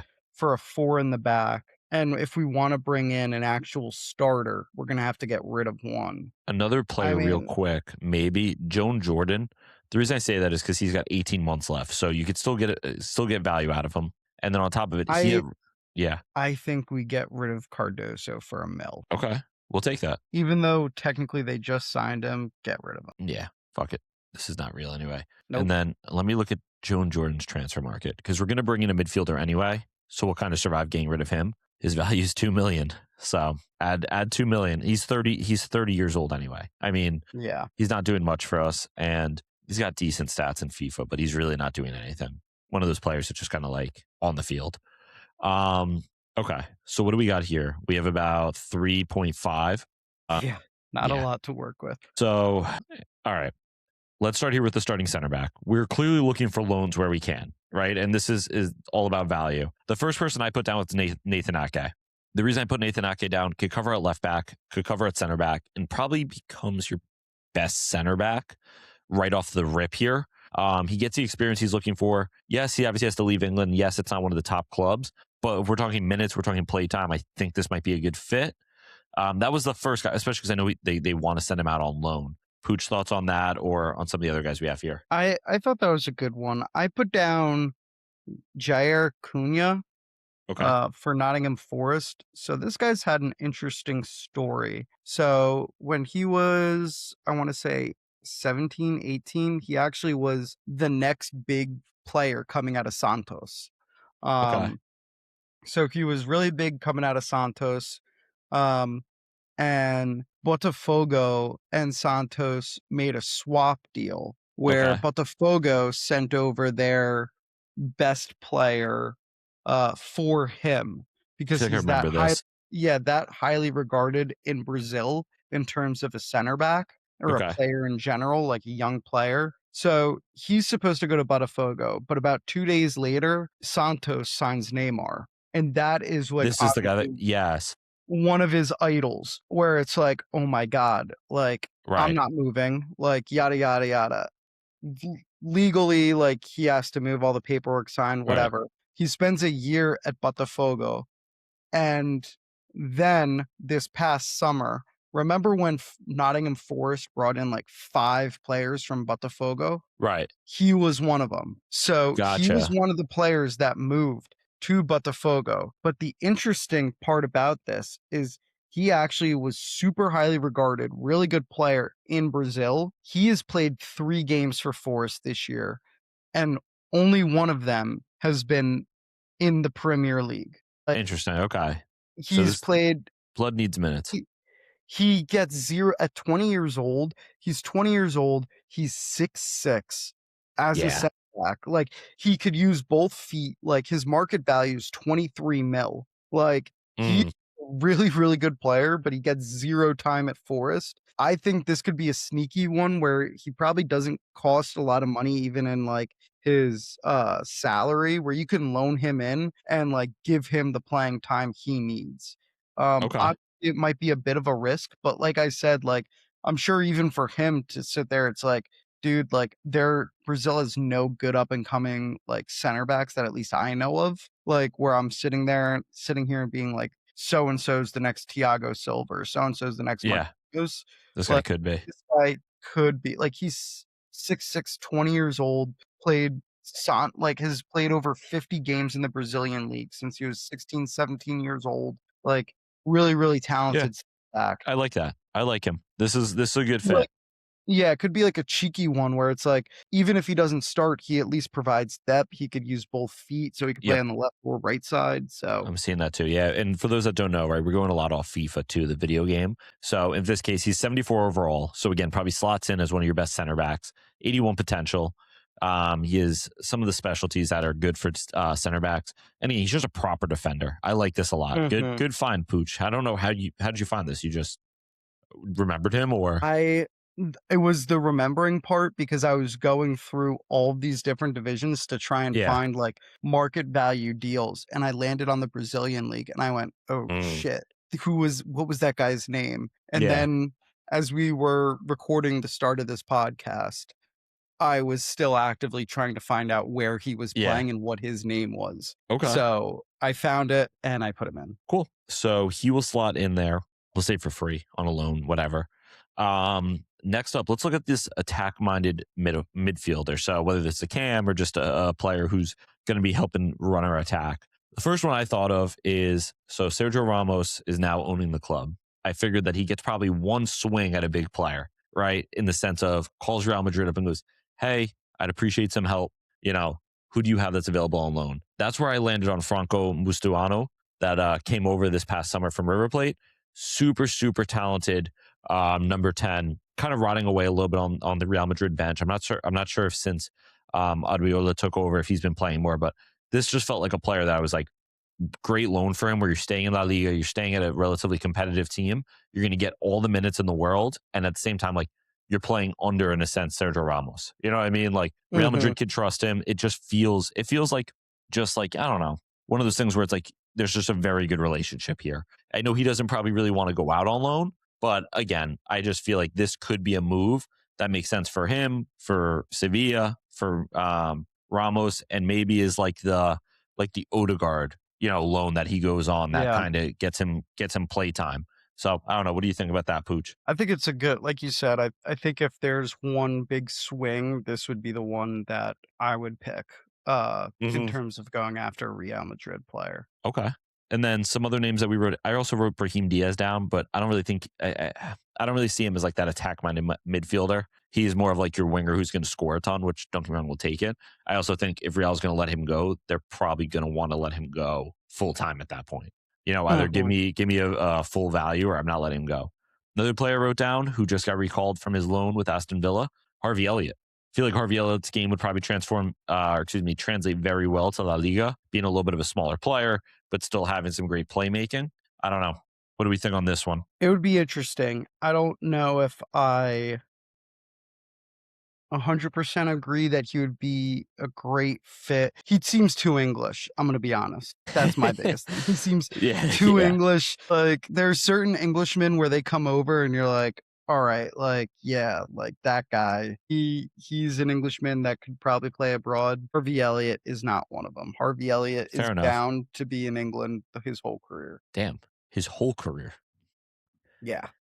All right, fair enough. That was a shout I just thought, but so still down to Mastuano. So you wrote two names down here. Tell me about him. Who is Gustavo Hammer? Yeah. Hammer, I call him. I guess it's Hammer, but Okay. he's like been Sheffield United's best player for the past 2, 3 years. He's like a career championship player that like he's 28 now. He's pretty good. He like could play across all front four positions. Really, could also play like a box to box role if needed in the Okay. midfield. But like he has been like their talisman, and I did see that they were linked with him like for the past week or two. Okay. Um, so I wouldn't be shocked if this is a move. I mean, he probably costs too much anyway, and that's like saying something. Um, but I think it would be a cheeky move if you're looking for somebody who can help now, maybe not one for the future, like a Jair Cunha. Right. You're just trying to Um, get him in. yeah, like this guy would immediately elevate your attack, I feel like. Um, but I think he's been preliminarily on the outskirts of the Dutch national team too, where it's like I don't think he's ever really gotten called up, but like Yeah. he's always in the conversation of if 2, 3, and 4 players go down, this is the guy you bring in. So, Okay. and then the second one was Alan from Morenese in Okay. Portugal. So he's Brazilian. He actually is pretty decent. He's like a center attacking mid. He is 24, Brazilian. His overall rating on FIFA is 73 with a potential 78. And then his value is like 4.5 mil. So Not too bad. this one would be like, hey, we want a more permanent option than like a Sure. Mascherano, and younger than a Hammer. Hmm. Where it's like we could have Hammer. him for a few years and Yeah. not feel like we have to get rid of him right away. Um, with all of that being said, my pick would be for Mascherano. But I Yeah. just wanted to add those two guys in there and kind of put Yeah. put You them got to up weigh up for the debate. options, right? And I Yeah. think if you could get him on a loan, I think it's a best case scenario for everyone. Now, that being said, again, I don't think Real Madrid are going to loan him out, but Ramos comes in, goes, hey, I just bought this club. Mr. Perez, Don Perez. I just need one player. Can you just give me one guy? He goes, okay. Franco is available. He goes, okay, I'll take him for 6 months. That's it. No buy option. I don't need it. Yeah, let's move on to some left back depths. At our cam right now just is Franco Mas to a Ano. I think I said that right. And then at center back, we have now added, what was his name? Jair Cunha. Cunha. So we've already upgraded two of these positions. And we'll say Mapai too. Mape, whatever. Which we didn't do, but they did. Pooch, talk to me about some of these left back options. You wrote actually all three of them down. So thank you. Yeah. So the first one was I was going on the same idea that you were with Real Madrid. And the first name that I found was Fran Garcia. Mm, Now, obviously, I think Mascherano would be a a player that they'd give up more easily than a Fran Garcia. Fran Garcia feels like a move in the summertime that you'd make when you have a bit more time to get yeah, in a replacement for him. That was the first name. The second one, so I was trying to go through just like different leagues and like maybe guys that are mainly like trying to go Spanish guys of course. that aren't playing in La Liga, but like could come in and help out that aren't playing a ton. And Miguel Gutierrez, now he's had a few injuries Yep. this year, but not enough to hold him out for the amount of time that he's been held out Okay. of Napoli. He has only played 488 minutes this year. He started 5 games and played in 12 matches in general. Okay. Now he just moved there, so that also may mean something. He moved in August of 25. So he's only been there a year, but I just feel like he's a guy where it's like clearly he's a young player, 24. He's probably sitting here thinking like there might be a chance I could play for the Spanish national team. I mean, all of these guys are when you're playing for a big club anywhere throughout the world, Yeah. your thought is always automatically like, I want to play in the World Cup, and especially in a World Of Cup course. year. And I feel like for the amount of minutes that he's been playing, like if I was him, I'd sit there and I'd be like, man, like Sevilla is willing to take me on loan. Like I know I'll play every single game there instead of like barely getting minutes at Napoli, but I want to be in Napoli long term.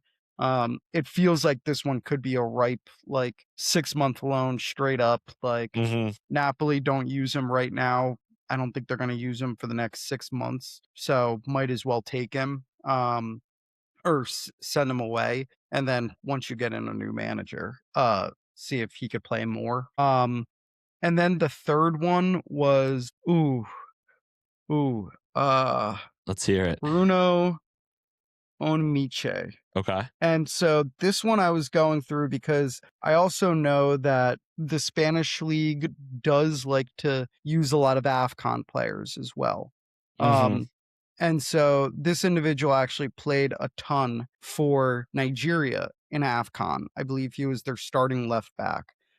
He currently plays for Olympiacos. He's been there for about a year and a half. This year for the league, he's only played 469 minutes. 5 games started, played in 7 matches. 26 years old, so he's kind of entering his prime. And he played well in those games. I mean, I'm looking like right now, and he did not get below a 7, at least on FOTMob, for every single AFCON game. So that good. tells you, how good he was. There were 2 games where he got above an 8 against 2 of the better teams, Morocco and Algeria. And he played 120 minutes against Morocco, 90 against Algeria, and got an assist. He's one where his market value is $3.5 million. Where if you're sitting there and you're like, all right, we don't want to do another 6-month loan for Miguel Gutierrez, and we have a little bit of money, you could probably dish out 4 or 5 mil for Bruno, and he could come in and start right away, or at least provide good depth to this team. Okay. I like where we're going with here. Honestly, since you put the 3 down, I'm going to let you go and pick your decision. Now, I do want to give, before we spend money, I told you we need to find a Japanese player. I think I found one. His name is Kodai Sano. He's a defensive midfielder for NEC Nejmi. Oh, you're familiar with Kodai Sano? No, I just love that name. Yeah. 5'9". He is 22 years old. He's Japanese, like I mentioned. He is right now in the Eredivisie. He's played 19 games, 7.63 rating. He has been terrific, absolutely terrific. Against Ajax, he put up a 7.8. Let me find another one of the better teams. Sparta Rotterdam, 7.8. Feyenoord, he had an 8.0. FC Groningen, 7.8. Dog. So don't get me wrong. I know defensive mid is not necessarily where we're looking, but if we're talking Bushido code here, right? If you're talking Bushido code, you need a Japanese player in the squad. So in my eyes, this may be a good guy. His transfer market is 6 mil. So I'm not going to do the whole negotiation thing with them. If they want 6 mil, I'll pay them their 6 mil. That being said, we only have 3.5. Someone might have to get sold. I think this might be a little mystery card. So we don't even get a transfer budget. I know in the past we have, like Fiorentina, we got the board gave us a decent transfer budget. What do you think that we're getting for this? Owen, what are you giving us here? Yeah, Owen, be the board. Be the board. Jesus Christ. You're Sergio Ramos. You and your consortium have just bought the club for $450 million. We're not expecting you to give us $100 million, right? Nothing crazy.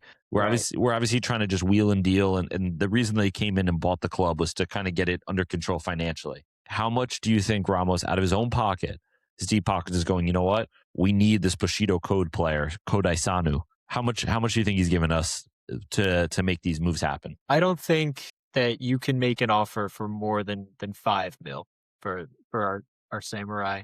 They'll help you out, but they're not getting you to 6. And they're sure as hell not getting you to 7. 6, 7, sorry. All right, so we're at 5 mil here, Pooch. So we need to find a mil. Because NEC, Nejum Gordon or whatever, they're not negotiating. That being said, before we go back to them, how about you make a decision here on your left back? I'm thinking we got to go loan. You're going to hate me. I think we go Bruno. No, you don't believe in the code. I just believe. You don't believe in the code. I believe in my Super Eagles more than the code.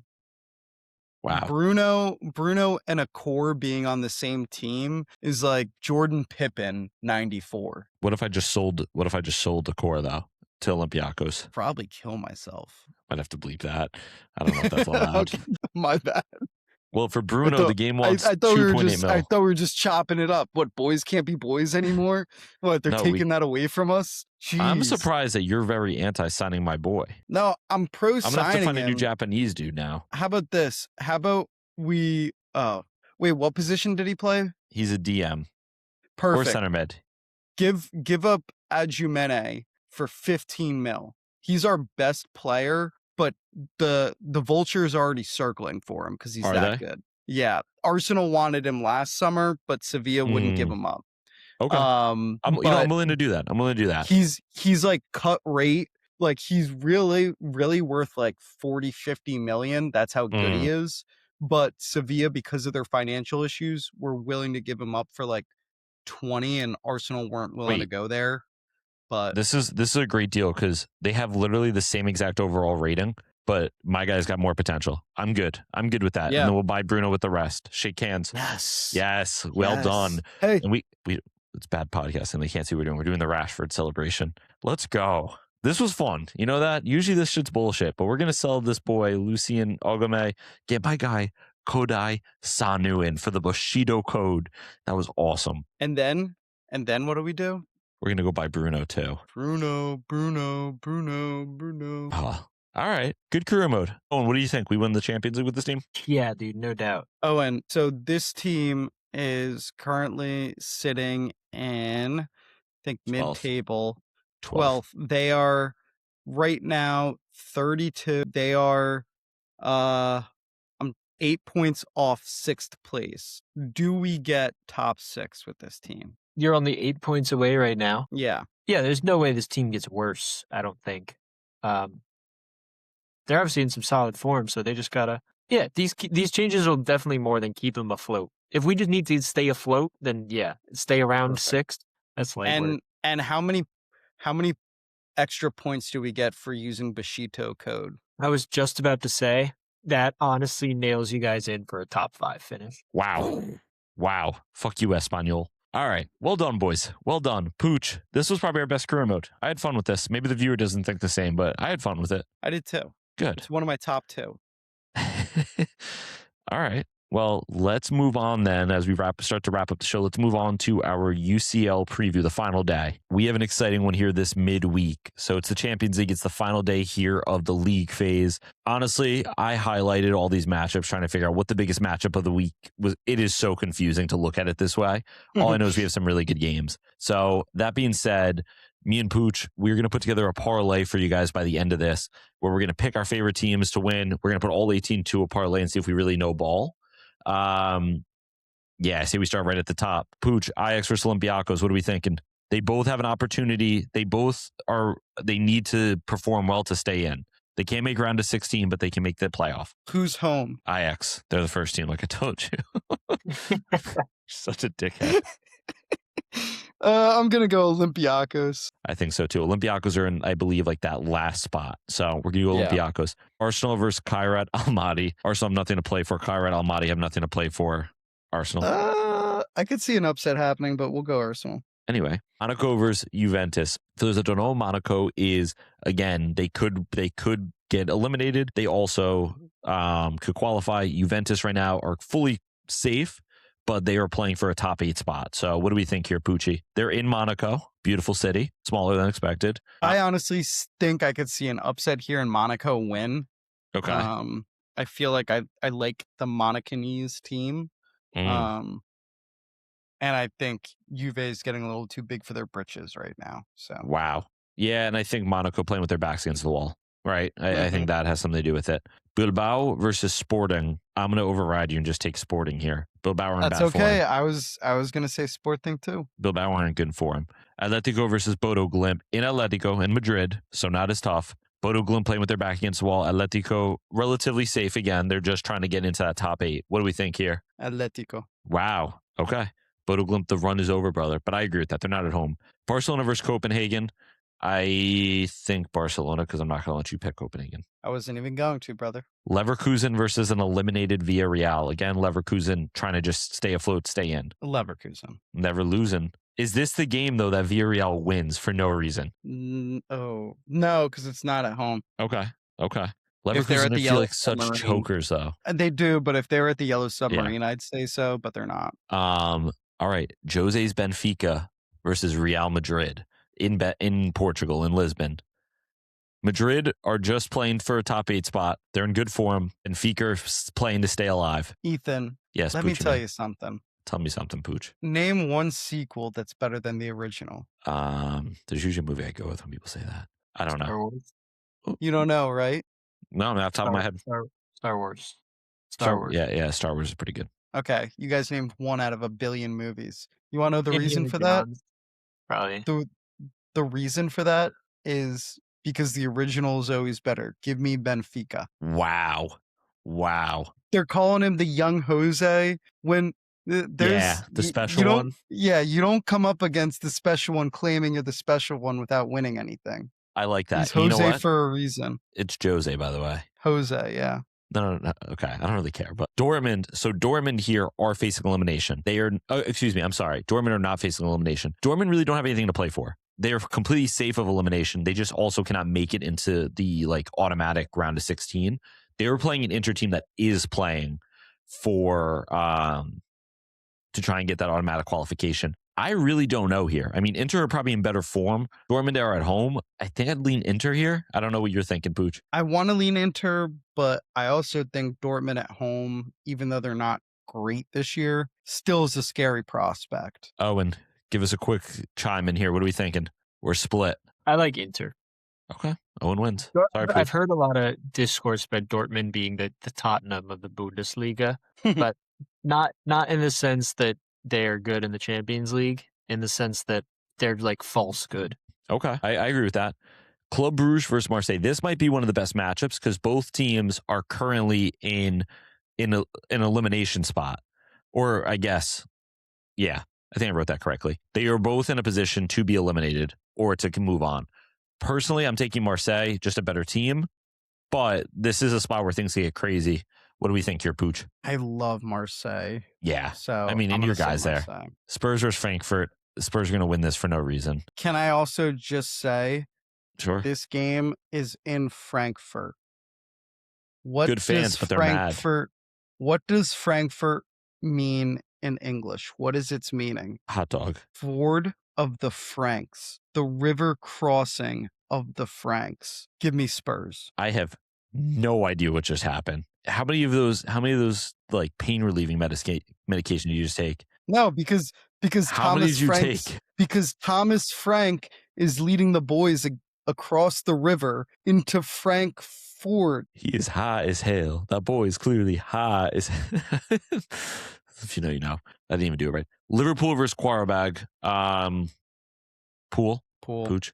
Pool. Especially at Anfield. City versus Gala. You want to know what I love Galatasaray in this?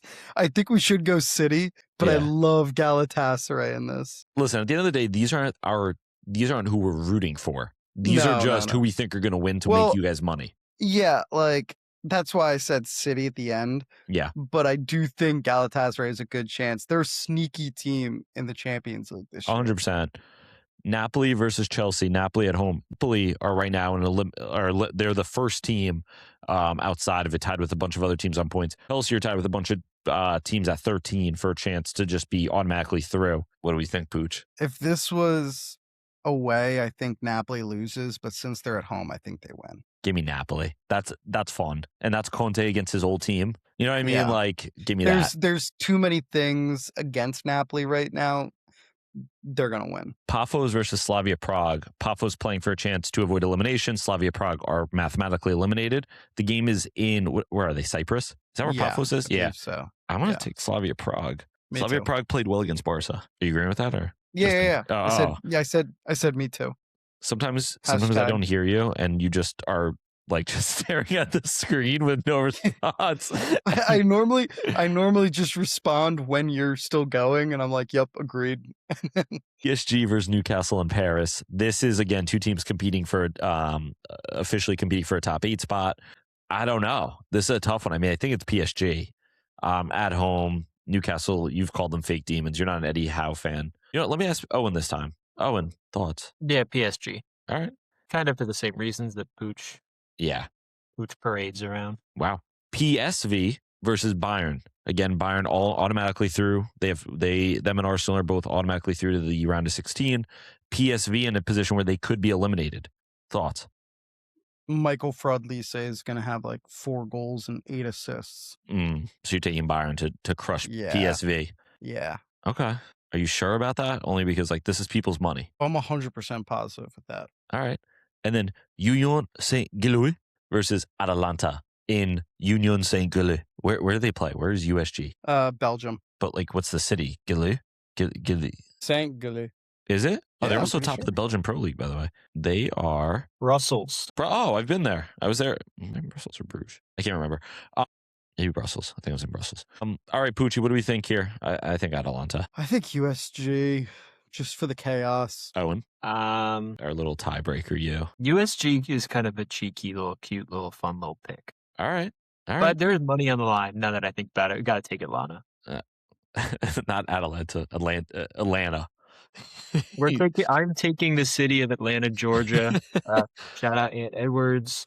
Shout out Michael Penix Jr. Shout out JID. Just some Atlanta representation for you guys. Thanks for showing us you got a little flavor to you.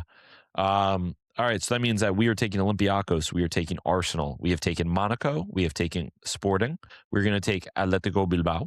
No, I'm sorry, that's Athletic Madrid. We're going to take Barcelona, Leverkusen, Benfica. We're taking Inter, Marseille, Tottenham, Liverpool, City, Napoli, Slavia Prague, PSG, Bayern Munich, and Atalanta. Is there anything we want to circle back on before I tell people to put $100 on this? Nope. Okay. That being said, I'm also going to throw this into DraftKings because Pooch is a DraftKings guy. How much did we say? If you put $100, or do we want to do 10? Yeah, we'll do 100. Why not? Thanks for putting that together, Pooch. You saved the episode. If you put $100 down, you win, and I quote, $234,000, 880 or Here we go. Here we go. $0.09,000. Can we just do $10? Can we do 10? Yeah, do 10. So it's 2,000. You win $23,500. This is the worst math we've ever done in our lives, but change your life. Change your life with one parlay. Yeah, let's move into our Mystery 11 here. You ready with the Mystery 11? Hell yeah. All righty. First things first, give us the formation. 4-2-4. Ooh. Okay. Pooch, start us off. Goalkeeper. Donnarumma. Interesting. Players that need to get a hair transplant. That's it. That is not it. Ugh. Okay, give me the striker. Hugo Duro. He played in La Liga for a while. Hugo Duro. What has he done? Players born in 1999. Donnarumma wasn't born in 1999. Idiot boy. Pooch. Give me left back. Reynaldo. Like Atletico Madrid Reynaldo? Yeah. Now Sunderland Ronaldo. Yeah. Not a height thing. Players to make their debut before 18 years old. No. Bit of a hezzy. I look at this guy's career. All right, that was left back. Give me the center mid, one of the center mids. Center mid. Yeah. How about Gerard Fernandez? Oh, from just now, from our Sevilla career. I know nothing about this dude. Trying to think. Are these players who are all represented by the same agency? No. I know nothing about Gerard Fernandez. Pooch, you're up. Right back. Jose Angel Carmona. Sevilla legend again. Pooch, he's getting cheeky with us. I think it has to do with the amount of times they played. Like, shoot. Hold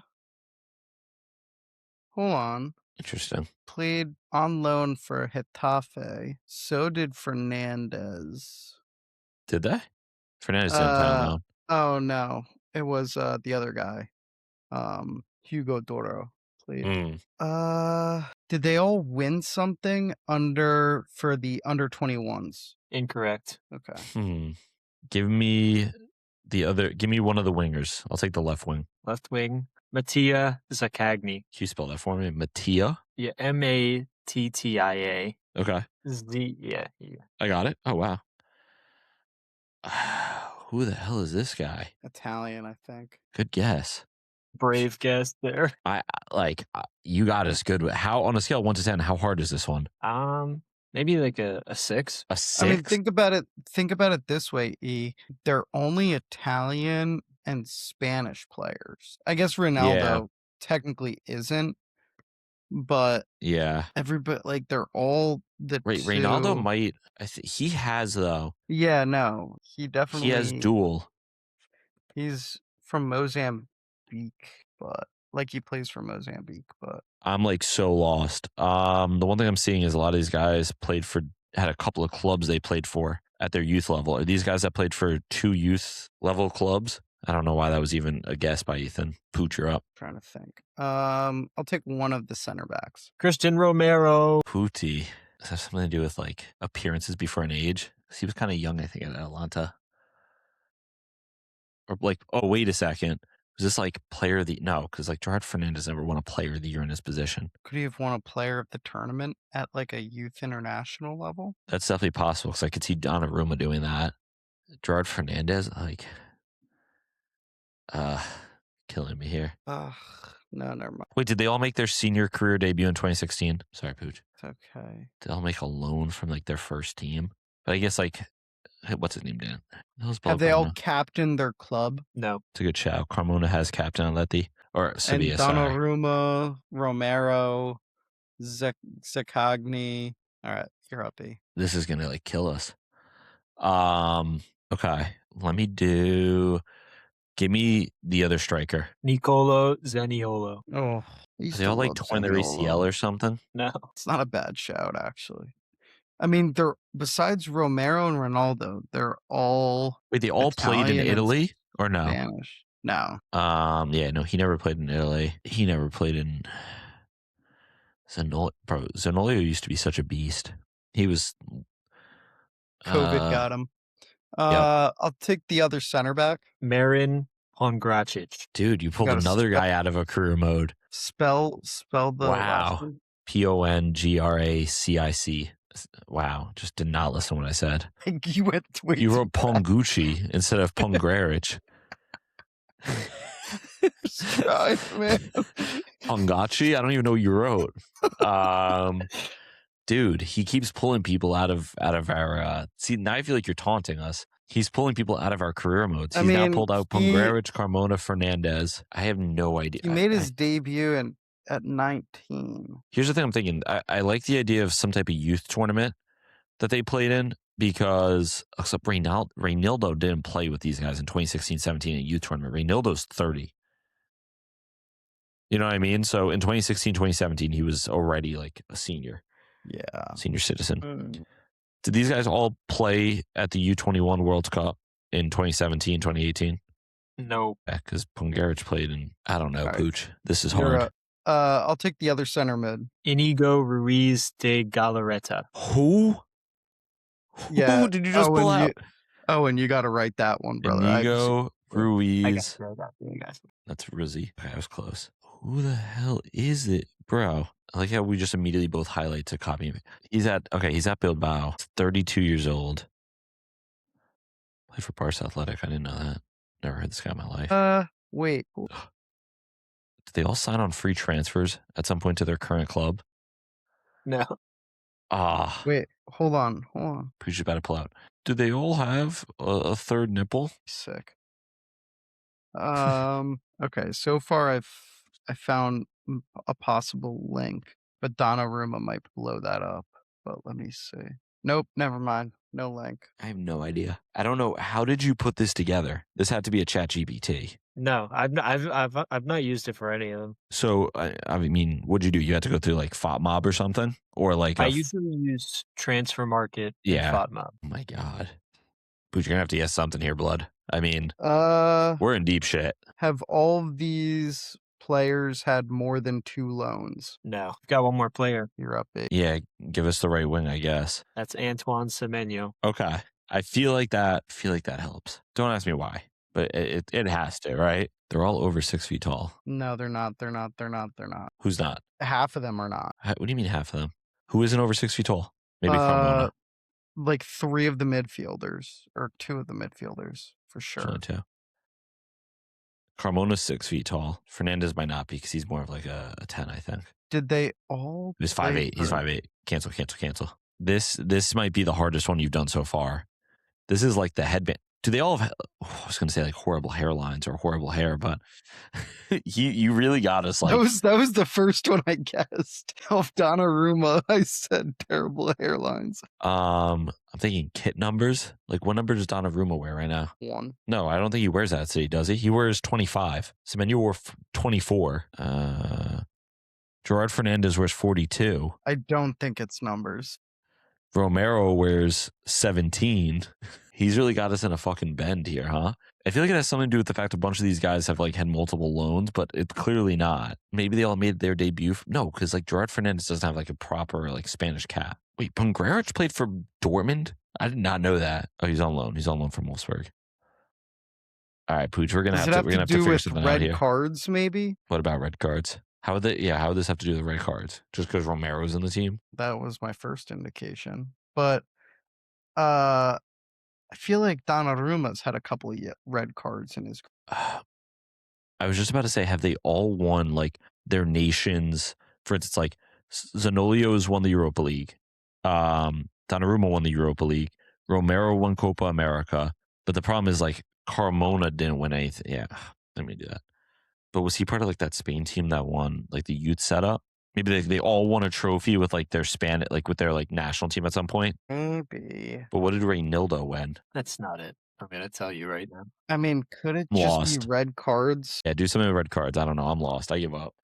You actually got me out. Like you actually have all of these players received more than one red card or one or more red cards in their. Is that your guess? Such a bad guess. Such a bad guess. Have they all won a jersey that wears red? You are so close. Wait, who? Pooch. Okay. Okay. Oh, such a bad guess. Oh, such a bad guess. Eat mushroom. This is the starting 11 of players in the Big 5 leagues who have the most yellow cards this season. Oh. They have 72 yellow cards among them this year. You know, the first thing you see when you see Christian Romero is the first thing you think is cards. But I was just trying to. I thought Owen would not go that route with him. See, let me give you guys a little strategy tip. I'm intentionally like switching the criteria like every time. I noticed how last time it was about loans and transfers, and now this whole round you guys were trying to figure out how they connected through loans and transfers. So it has nothing to do with it. Okay. Yeah. So just so you guys can be aware for next time, you know. Ethan, next week we have to make sure that we just think about cards, by the way. Yeah, just cards. Damn. All right, Al. Good for you, man. Glad that something's going right for you in your life. There you go. Got some wins. Alrighty, let's wrap it up. Fun episode. Very fun episode, I thought. What did we think, boys? Oh, and how about you first? Why don't you tell us your thoughts? Yeah, I had a great time. Great. Pooch, what did you think? Remember, guys, hashtag Melt Mason down in the comments. Let's get that on Twitter. Let's get that on Instagram. Let's just get that going everywhere. I want the people to know. So, yeah, just comment that downstairs. Downstairs. Okay. Pooch, thoughts on the episode? How'd it go for you? Thought it went well. Think I'm excited to win over $200,000 in tomorrow's picks. So that should be fun. Put a down payment down on a house. I'm already thinking of things I could use that money for. Yeah. Good. All right. I enjoyed it too. Thanks for asking, guys. That being said, everyone, please keep liking, subscribing, listening, retweeting, whatever you got to do. We're on a road to 100. If we get to 100, I'll put on my leg sleeve and it'll be the cover of one of our episodes because that's what Owen wants to see, which is kind of sus. But that being said, class is permanent. Form is temporary. Stay warm. Stay safe. We love you guys. Go win some money. Peace. We go little Pistons. Class is permanent. Form